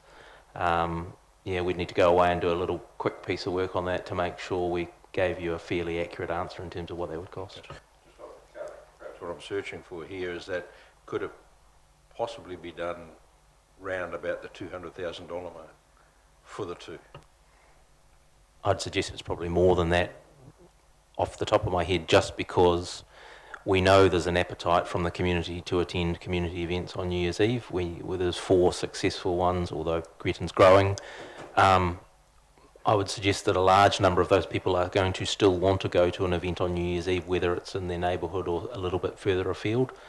So you're taking, I haven't got the numbers, but you're taking 20,000 people from 5 sites and putting them into, 15,000 people into 2 sites. So that just has some implications in terms of the cost of delivery of the event that we'd need to look into. Thank you. Councillor Hughes? I'm just thinking about if you have fireworks at 9:30 and if you have them at midnight, then you've got, 3 hours where you need to entertain people to get them up to the point at midnight, or how does that actually work?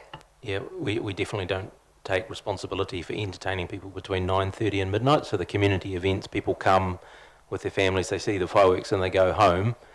We don't advertise the launch sites of the midnight fireworks, the point being that we've designed those sites to ideally give as many people as humanly possible the chance to see fireworks from their homes, from their front deck or their back deck.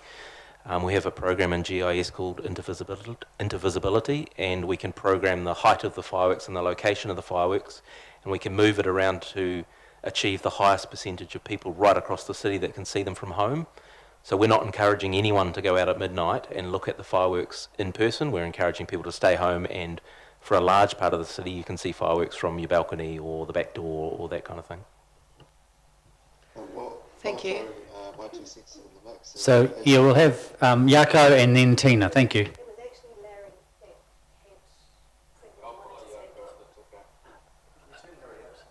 So, while Larry has been turned up, Tina, Councillor... Oh, was that? Okay. Councillor Baldock. Okay, am I turned up? We can hear you. I'm revved up. I'm kind of ambivalent about the two options that are there. I think either one works. We made the decision we have to reduce the budget. I'm not opposed to the midnight cancelling. In many ways, you know, given the uncertainties of COVID and whatever stage we could be back into, having the earlier events and fireworks with those gives everybody a chance to still celebrate New Year as an event and to think about this horrible year. So I either way I would go, not have the midnight, or we just have to reduce one of the events, and they've recommended, staff have recommended which ones they think are the logical ones. But I wouldn't be opposed to midnight going. It may solve. I'd like to know what Clifford maybe thought about it, Clifford Paxton, if there wasn't an event. But I think it'd be better off if people didn't go out partying till midnight if we were in a level 2 or level 3 situation, for sure. Thank you, Councillor Baldock. Any other general discussion before we move back? Councillor Robson? Yeah, it's sort of a question. There's some discussion here. I mean, I have strong sympathy for the Mayor's position. I do think there are two layers here. I think you have the younger families can do the 9:30 thing, but I do acknowledge and appreciate there's a group of people of a certain age where having something to sort of join them together, that group's often missed, and that's at the young people, that 16 to 24 space. What strikes me as kind of crazy is we're having this discussion around, in some ways, $70,000. And this is a significant cultural event, one we can all share, and I'm hoping we start doing the same thing around Matariki. Of course, fireworks are much better in the middle of winter when it's darker and more value there. I suppose my question is to the Chief Executive, is if you can be requested to look for $350,000 to offset the cost of a review and observer team, indirectly, as alluded to by an email from the Mayor to a resident recently, surely in the amount we're spending overall, you could find $70,000 to deliver on the expectations of the council when they made this decision not 2 months ago. How hard would it be to find in the event funding and promotion of this city, the economic development, whatever you want to call it, that $70,000?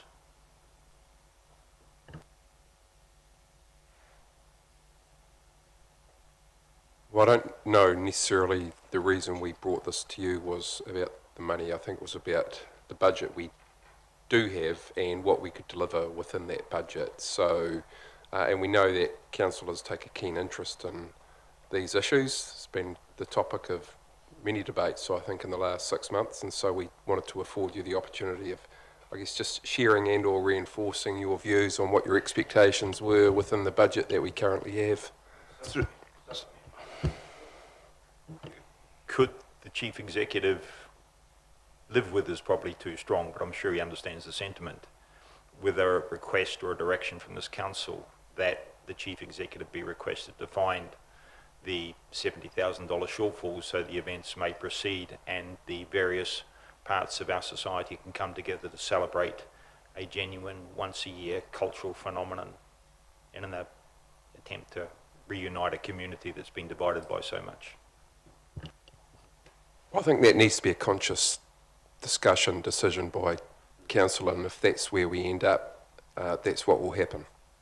Through the chair, can I just, I think it's just worth remembering the annual plan actually had a 1.17 million deficit that we are still trying to actually look to fund across executive, so it is there's already a significant funding target that we've got to achieve within there. Thank you, I appreciate that. Councillor Hughes? I think personally I'd be more interested in losing the midnight fireworks, because one thing is that if we get people driving all over town New Year's to go to a couple of venues, then it's probably a lot less safe than having them go somewhere that's in close proximity to their community. But also, I don't know whether, and it would be quite good to hear from youth, the 16 to 24-year-olds, but having, they're already having their parties, and if I'm not sure whether a council fireworks display at midnight spins their wheels or not. They've got their own things going on, and unless it was an event that, so that's my... Thank you. Okay, we'll move shortly back into standing orders because there's a recommendation or two brewing. But before we do, Councillor Kitty.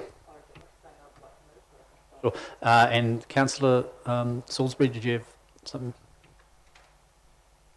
Yeah, I was just thinking about the midnight fireworks. I tend to agree with Heidi, not because of the travel part, because I think they're designed to see from around the city. But I think there's a lot of value in the events where people can gather as families and they would get to see the fireworks. So I think I'd probably be more inclined to drop the midnight ones. Thank you. Councillor Hollis? Just to add some balance to this, that this cultural event has been going on as a celebration of New Year since humans existed and discovered that there was a year, and since 1562 when Pope Gregory invented the 1st of January and stuck it where it is to define our years. So for 400 odd years we've been celebrating this particular event at midnight as we switch from one year into the other. So it is a significant cultural event.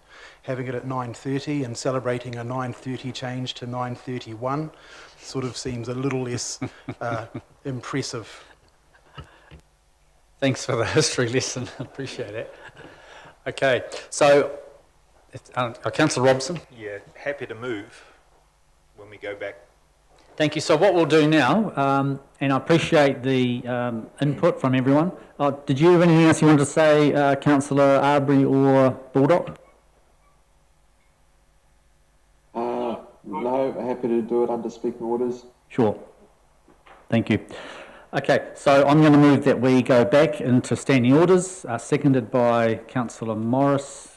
Discussion, no. All those in favour say aye. Aye. Against, carried. Thank you. So now we're back under standing orders, and did Councillor Robson, you have something to move, is that correct? Yeah, not fully crafted yet, obviously. Predetermination requires that I don't spend too much. Use your... Sorry, yeah, it's not fully crafted yet, but the sentiment is basically that the Project Service and Operations Committee directs the Chief Executive to find $70,000 somewhere in our $500 million of spend, so that the events, originally planned for New Year's Eve can take place. So that's moved by Councillor Robson, and we've got, we'll go through this motion first. Councillor Salisbury. Dawn had actually indicated she wanted to move before the Johnson, so I just wonder if we should have it in the right order. Yeah, look, I apologise for that, but I think we'll go through with what Councillor Robson is asking, and then if that fails, then Councillor Kitty can definitely be next in the line, as it were. So. Point of order, Mr. Yes. Well, why would you opt for that for support action when it's clear someone else was going to move something before him? Well, I mean, I'm the chair, and in the general course of this discussion, Councillor Robson, well, I guess you might say, was the most vocal in what he was planning to move or indicate that he was, so that's why I've gone down that track. But Councillor Morris? Point of order, as Councillor Baldock is well aware, the chair has the ability to direct the speaking order and can call him, he or she can call him who he or she wishes. That's in standing orders. Thank you. So yeah, I'm ruling, as it were, that Councillor Robson will have the first opportunity. If his motion fails, then I'm more than happy for Councillor Kitty to be next. So, Councillor Robson. Do we have a seconder to your motion? Seconded by Councillor Morris. We'll just get the exact wording up on the screen, so excuse me for a moment.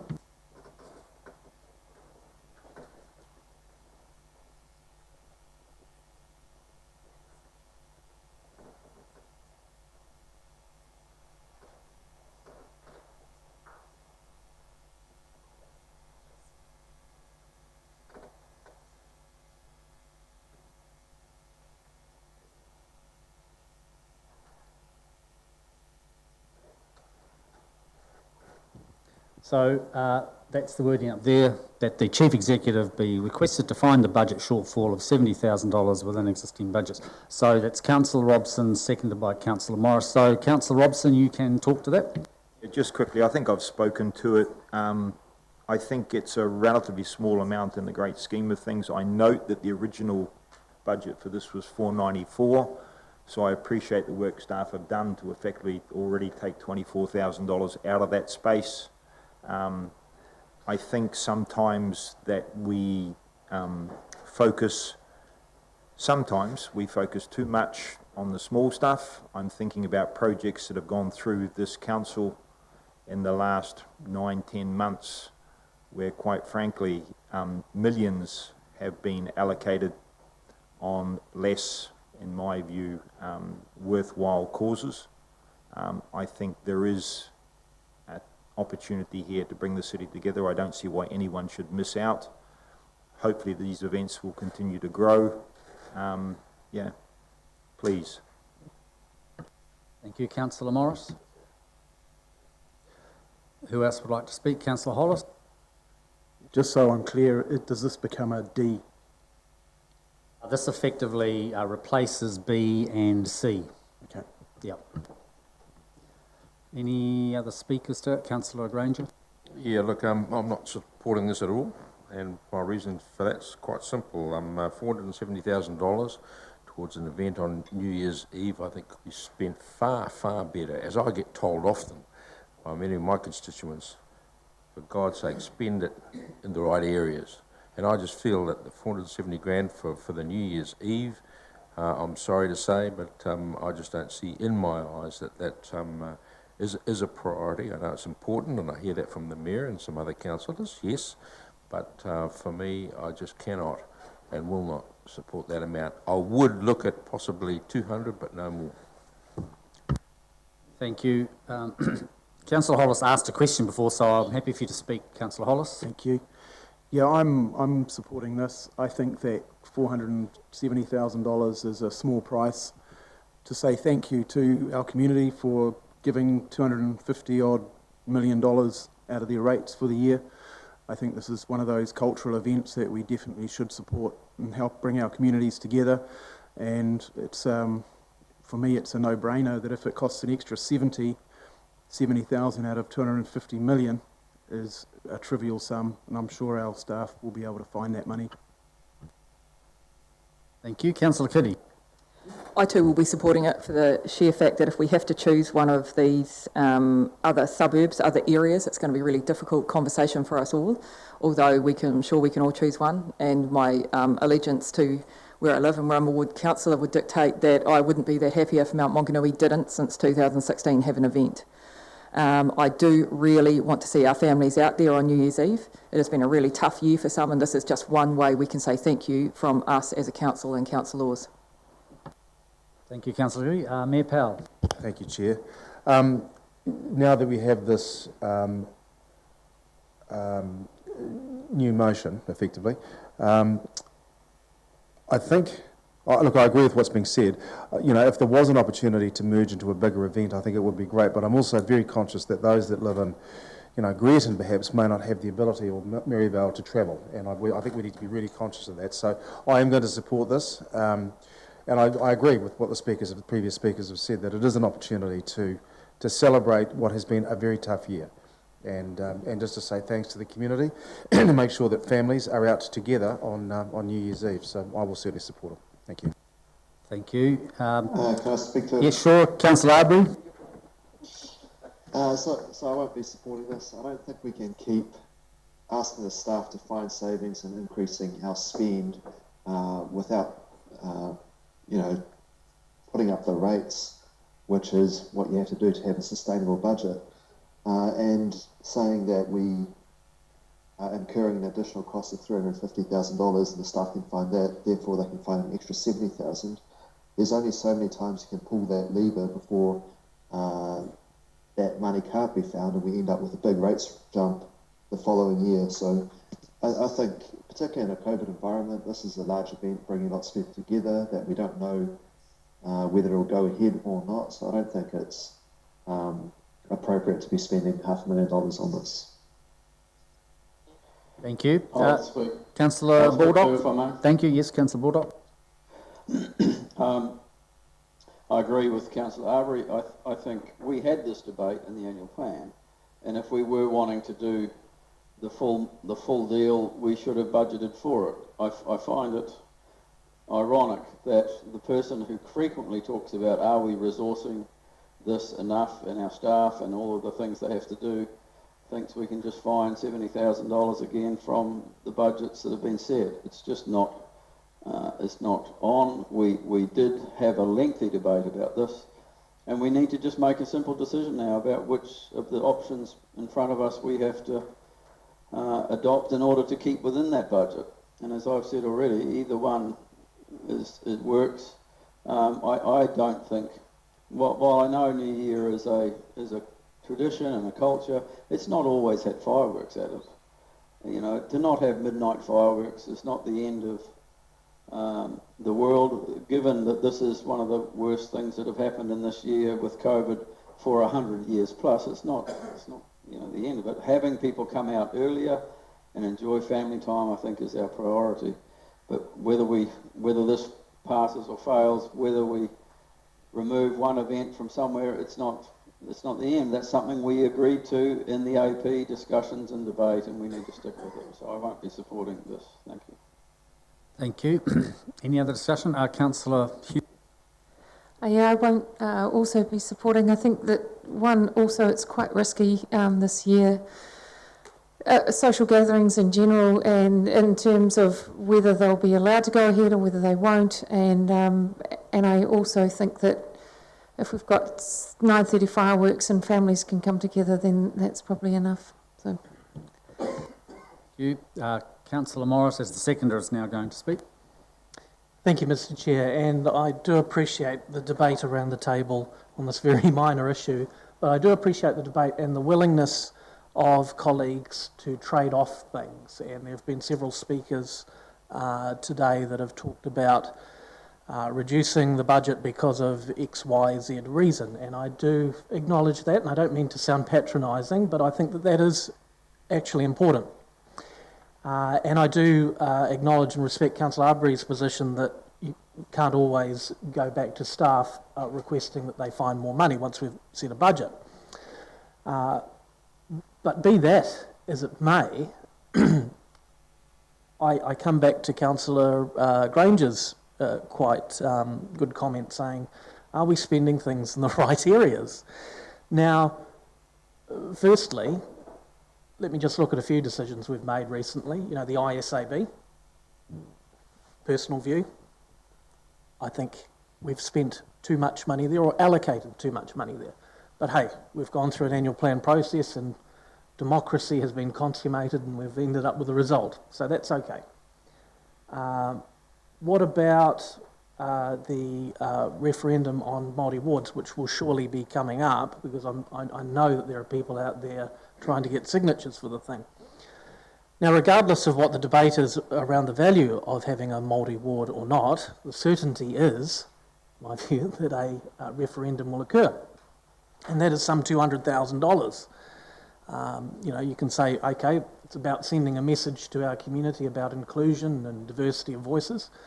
You could equally say, well, hang on, no, that's actually about signalling virtue to people with other people's money as well. So that's $200,000 that is essentially being wasted, in my view, in that regard. Thirdly, the review and observer team. The decisions made and the actions by people around this table have resulted in a budget allocation, or outside the budget allocation of $350,000. And that's just purely self-indulgence. from people around this table, in my view.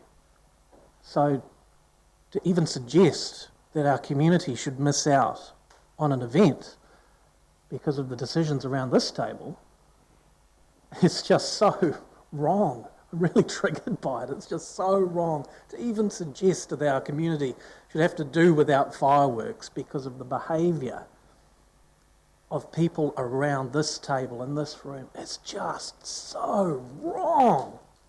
It's just so wrong. So perhaps if people, I don't know, act professionally, get along together, we can cut the stay of our review and observer team short. And I think Councillor Clout talked about a month to 6 weeks and then having a review. That would save a lot of money and our community would get fireworks. Simple as that, really. Thank you. Any other speakers? Just for myself, I endorse what Councillor Morris has just said.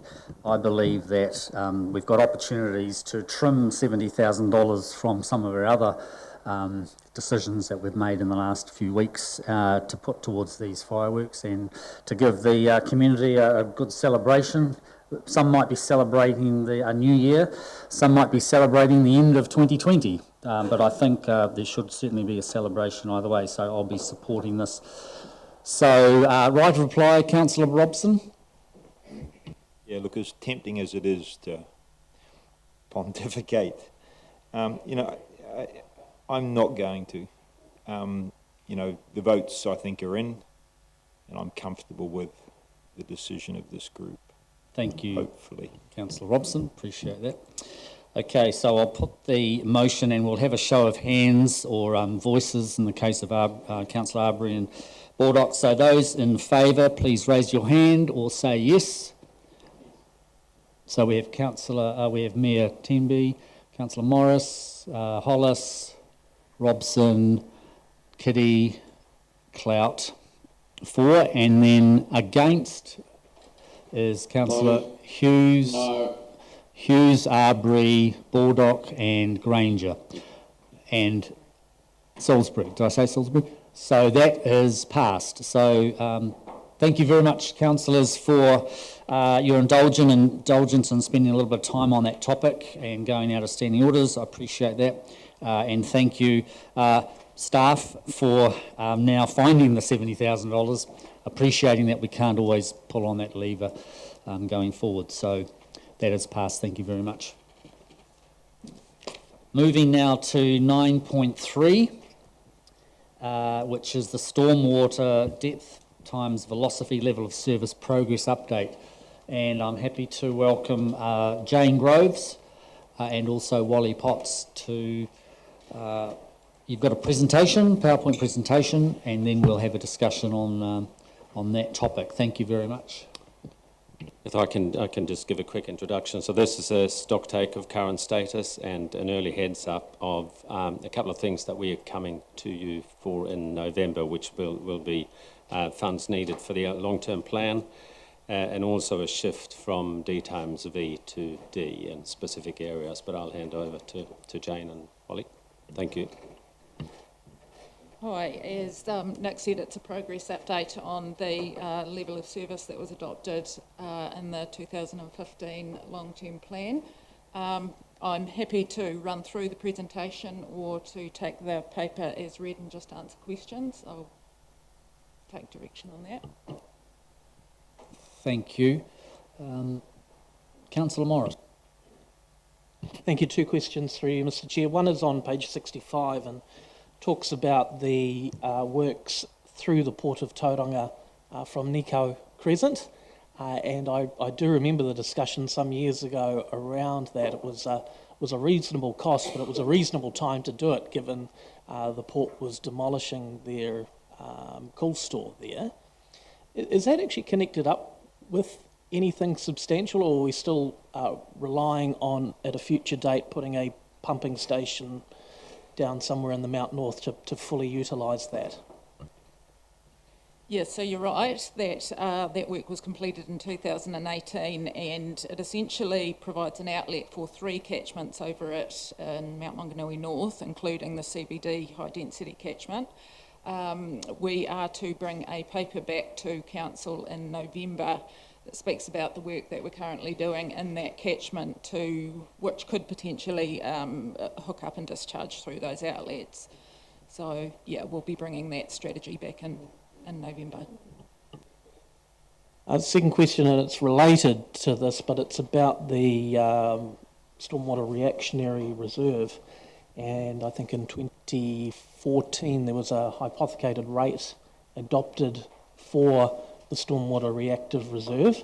Now I checked my recent rates bill, and in fact several before then, and the hypothecated rate is not there anymore. So did that disappear through the 15 to 25 LTP?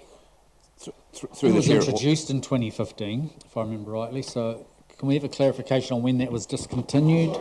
Through the chair, it does continue, but it is a general rate. It was hypothecated through a reserve, but it still is charged on the rate bill as part of your general rate. So it's our internal treatment that hypothecates it. Yeah. Thank you. So it's still being collected. Thank you, and rightfully so, I believe. Councillor Salisbury. I just have a question on, excuse me, page 53 or 52, 53, number 7. It talks about excess property being sold, and I'm wondering where we're at with our RFR options and whether these properties would fit into that category. So subsequent to the workshop that you had with Tangata Whenua, we're drafting up the revised policy, and then that will come back to council for decision. So currently that policy doesn't apply. I don't know whether or not we're actually offering those options to Tangata Whenua and making them available. We do provide the whole list of all of the land that is coming for sale, and these are generally more in a residential area, so perhaps not of such interest as some others. Thank you. Any other questions from elected members? Councillor Robson. Happy to move, Chair. Thank you. That's Councillor Robson moving on page 52. Do I have a seconder? Deputy Mayor Salisbury, thank you. Would you like to speak to it? Yeah, just quickly, I mean, there's already been reference to 2014, 2015 and the events that in some ways started to change the way we viewed this area. I think there was a tremendous amount of quality work done by this team and continues to be done by this team in this area. I recently had the privilege of a tour, which I know some of my colleagues have been on, with a gentleman that we know reasonably well on some land out the back of Welcome Bay in Ohauiti, 3-hour, 15-minute tour. And part of that conversation was, if that land gets developed in any way, how will we handle stormwater and what do we need to take into account? That's a big issue. This is massive for us. It's the one water that central government won't be interested in looking at. If they proceed down their waters line, their 3 waters will probably become 2 pretty damn quickly. But, you know, there's a lot of work being done in this space. It is not inexpensive. As the mover of the motion that put 5% on rates at the time, I'm proud of the decision by the council at that stage to look at this aspect of our community and care for them in that way. The only observation I'd make in accepting this report is I would like to see, and I suppose give notice at some point in future, that when we come to the next LTP, that we move back to detailing on our rates invoices some of the destinations for rates. I think it might help our community understand where our priorities truly lie, and that in the great scheme of things, $70,000 on fireworks is not the focus of this organisation. It's the millions and millions and millions we spend trying to make sure that people can live here safely. Thank you. Thank you. Seconder, Councillor. Yeah, just to say it's a very important piece of work and a great report. Thank you. Thank you. Any other discussion?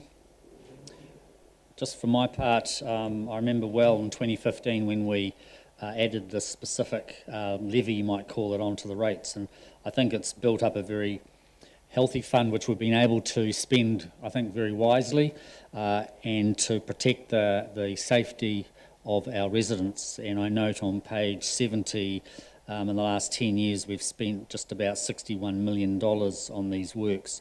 And I think, you know, it is money well spent in terms of improving the safety of our residents. So I'll be happy to vote for this. Any other discussion? No right or reply, Councillor? So I'll put that. All those in favour say aye. No. And against? Abstentions? Carried.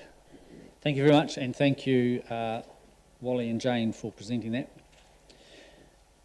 Moving now to 9.4, which is the use of toxic agrochemicals for vegetation management policy. And we've got Nick Lynch-Watson and Mark Smith. And that is on page 71, is it? No, yep, 71. Thank you. Kia ora koutou.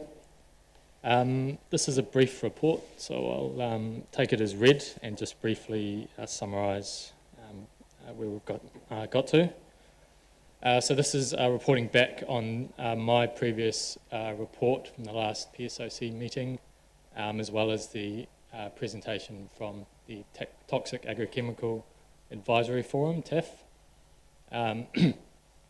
So following that presentation, there was a motion added requesting staff to bring back a report responding to the TAF recommendations.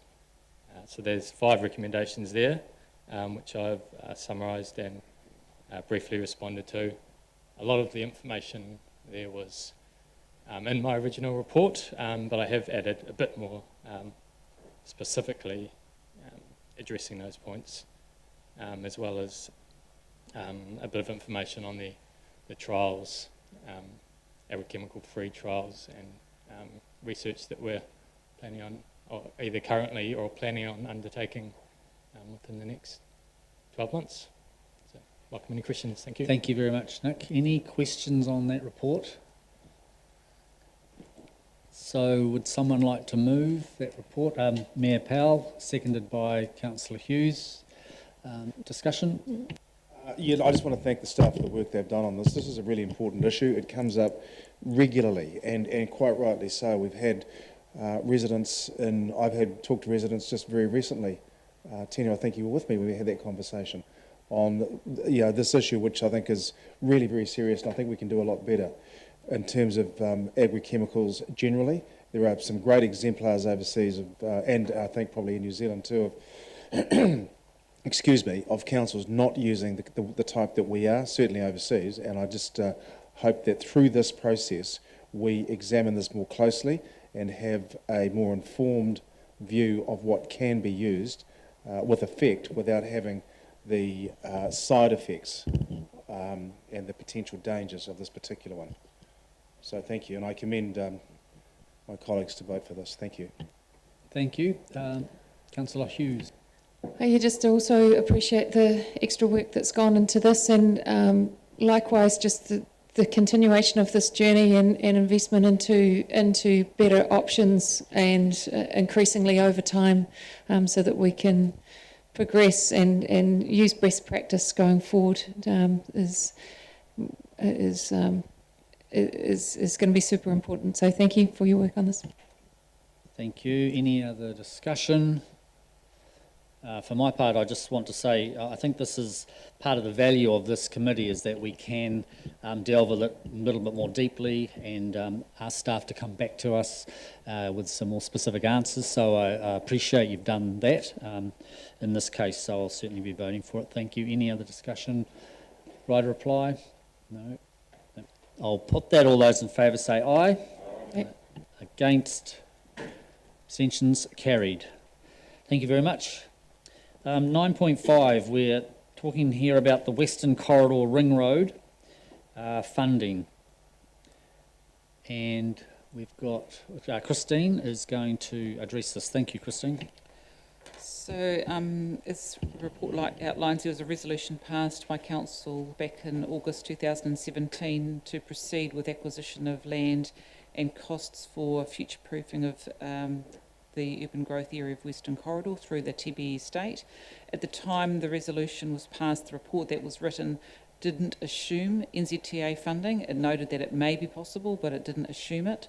When we loaded the information into our corporate planning system for the purposes of budget, at that point in time we did expect that there was a reasonable likelihood of a funding assistance, so the budget was prepared on that basis. Because of timing issues to do with Te Ariko Early Works, which this is all linked into, that process hasn't been completed, and therefore NZTA funding has not yet been confirmed. That leaves us in a position that the amount of money that we've got to spend in the budget is less than what the actual cost would be, so that's effectively over the delegated authority of staff to spend. So really coming back to seek approval. We would continue to pursue the FAR subsidy and see if we could get a retrospective approval. It's not guaranteed, but we'll work on it. And our expectation is that as this relates to capacity for future growth and protecting the corridor, that it could be funded by way of development contributions. So it's effectively a financing issue, and it is an issue of expenditure beyond the current approved budget and therefore beyond the delegation of staff. Thank you. Councillor Morris? Thank you. Through you, Mr Chair, Christine. I recall it might have been 2018 or it might have been part of the 2017 paper. I think it might have been later. There were a number of projects which Council decided to undertake without a guaranteed subsidy from NZTA. One of them was Domain Road, there was Tauriko West. So in order to provide me some further comfort, have those other projects that we undertook at that time received the subsidy either on time or retrospectively, or did the financing not keep up with the planning in that regard?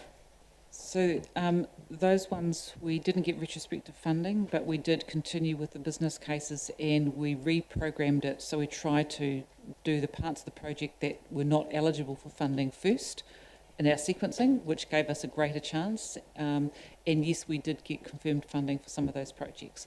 It was a slightly different situation, and that was that the total funding pool available from NZTA was effectively shrunk. Their expectation was that they wouldn't have sufficient available funding for the whole program of works that the councils had identified and submitted, and so therefore they said you're not likely to get funding and you need to proceed with these projects at your own risk. The council of the day made some choices about projects to proceed with and projects not to proceed with, and those that we did proceed with we tried to reframe the way we did them, and most of those we did get subsequent funding for. This is a bit different in that the business case has not yet been completed, and it therefore currently hasn't gone through an approval process. It's not about being defined that there's insufficient funding, it just hasn't moved through the processes. Just clarifying, Christine, did I hear you right in saying that this is all going to be DC funded eventually, or some of it will be the ratepayer? Our expectation is that most, if not all, can be funded. Thank you. Any further questions? If not, I'll entertain a recommendation on page 86. Councillor Robson, and seconded by Councillor Morris. Councillor Robson would like to speak to it. Yeah, look, I almost feel guilty. I don't know whether Councillor Baldock's there and would care to move the motion. The ring road issue is serious for the city, and Councillor Baldock's, it's been part of his vision, a vision that I share, of getting a proper roading system for this city. This is a small step, a very small step. The majority of the cost will be borne by developers. I see in the next steps there is a conversation to be had with those developers. I hope those developers are bold and courageous and are prepared to invest in the future of the city in a way that,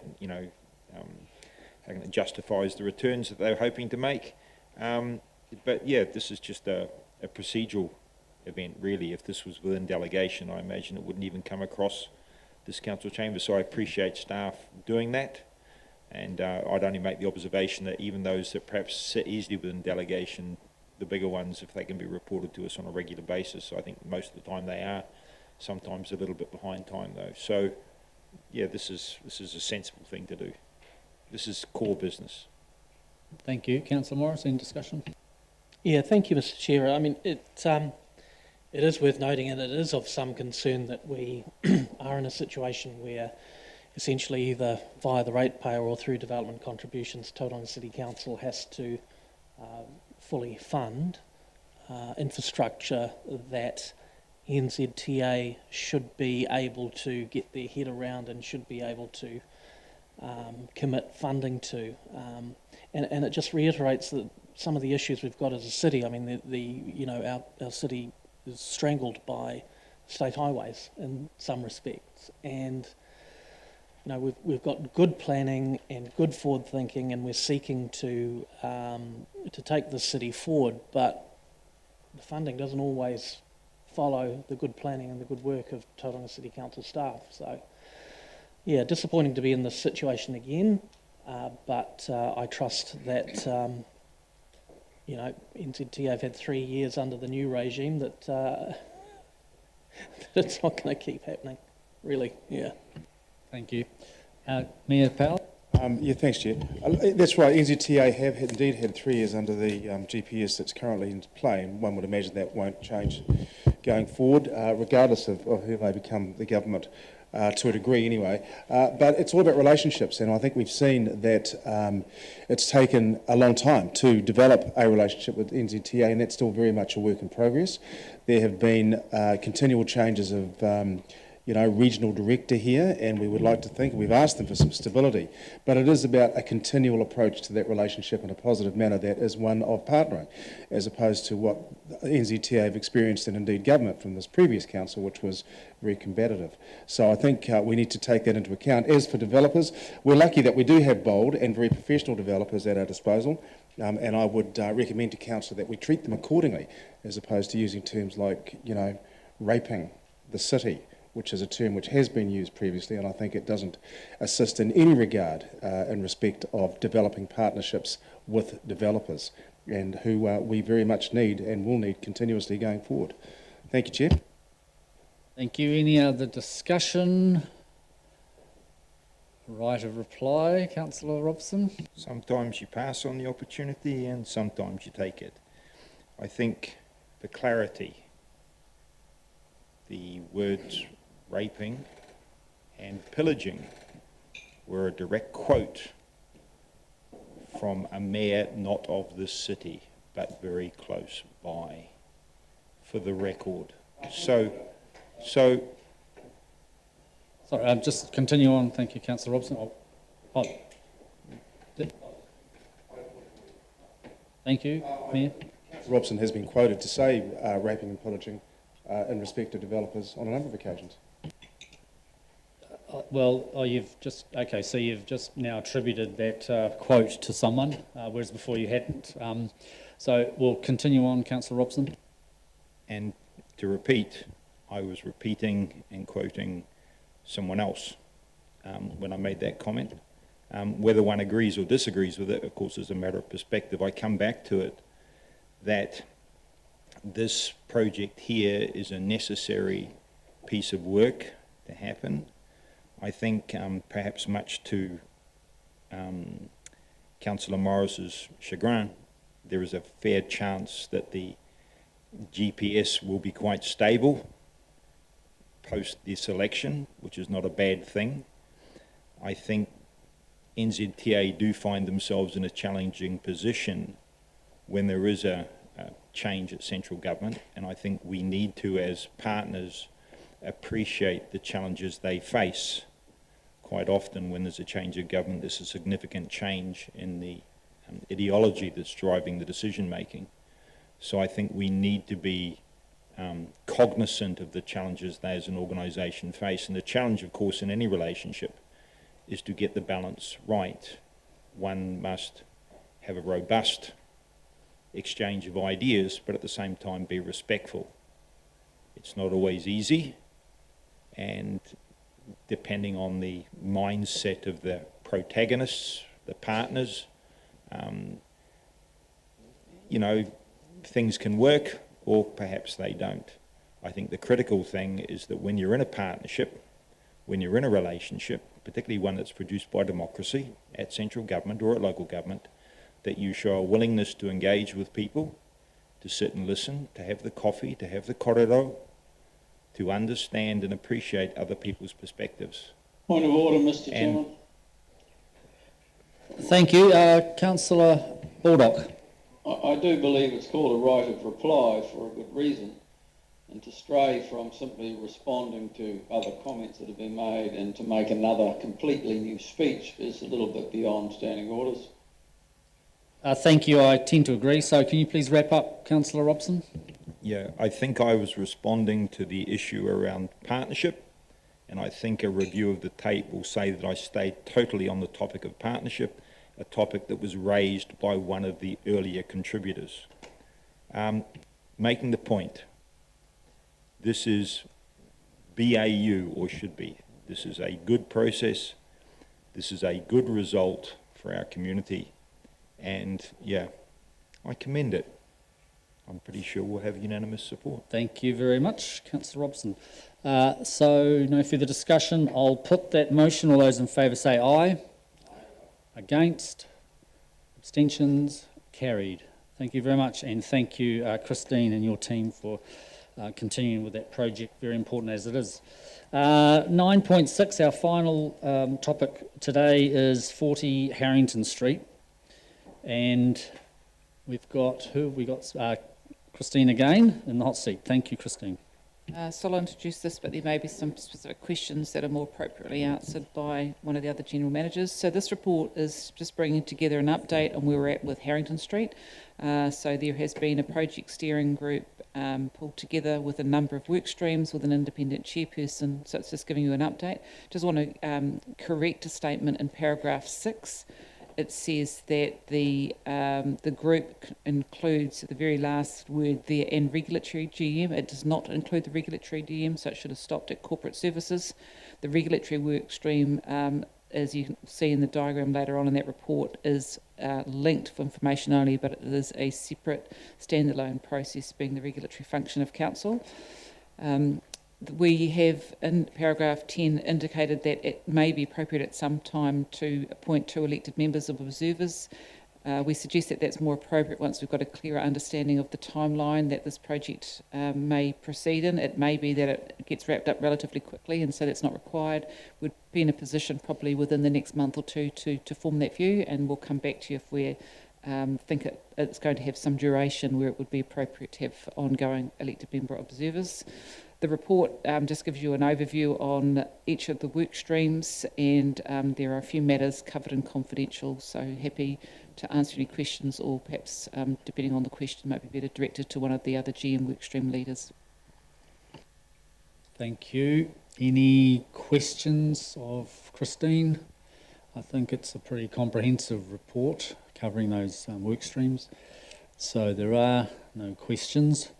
So I'm happy to move from the chair that we receive this report, and seconded by Mayor Powell.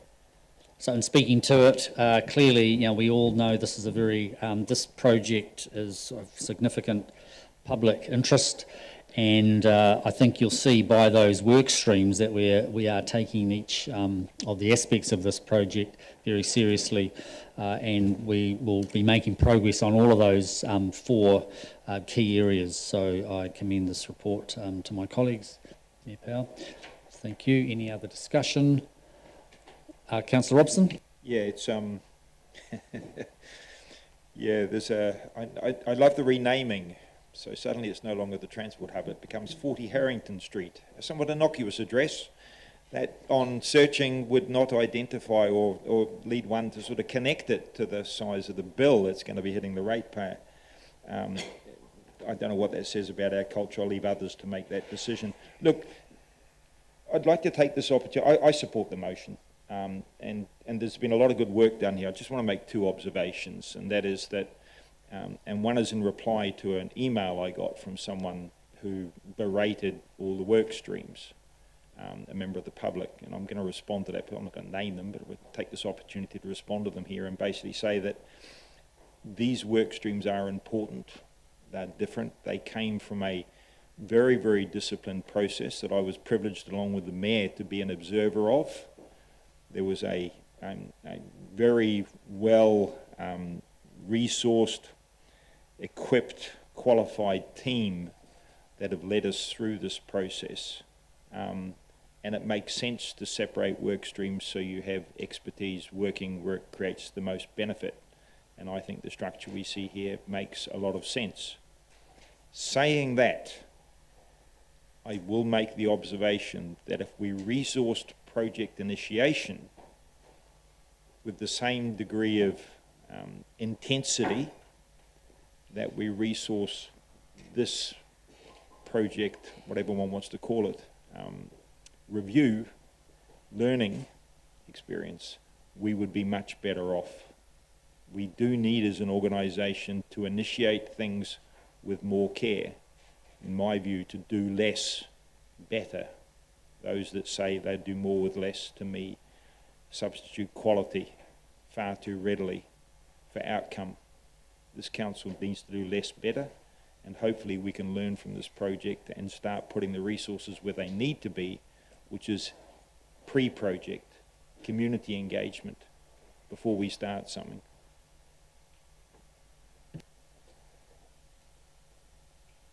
Thank you, Councillor Robson. Councillor Morris.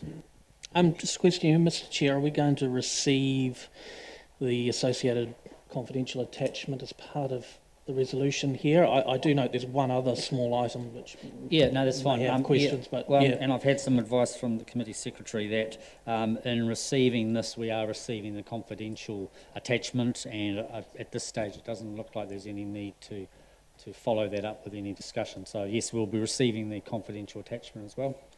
Thank you. Okay, any other discussion? No right of reply from me, so I'll put that. All those in favour say aye. Aye. Against? Carried. Thank you. There is no discussion of late items, and those two minor attachments that were in public excluded have already been received effectively. So I'd like to call this meeting to a conclusion, and thank you very much everyone for your attendance and your valuable contribution. Thank you.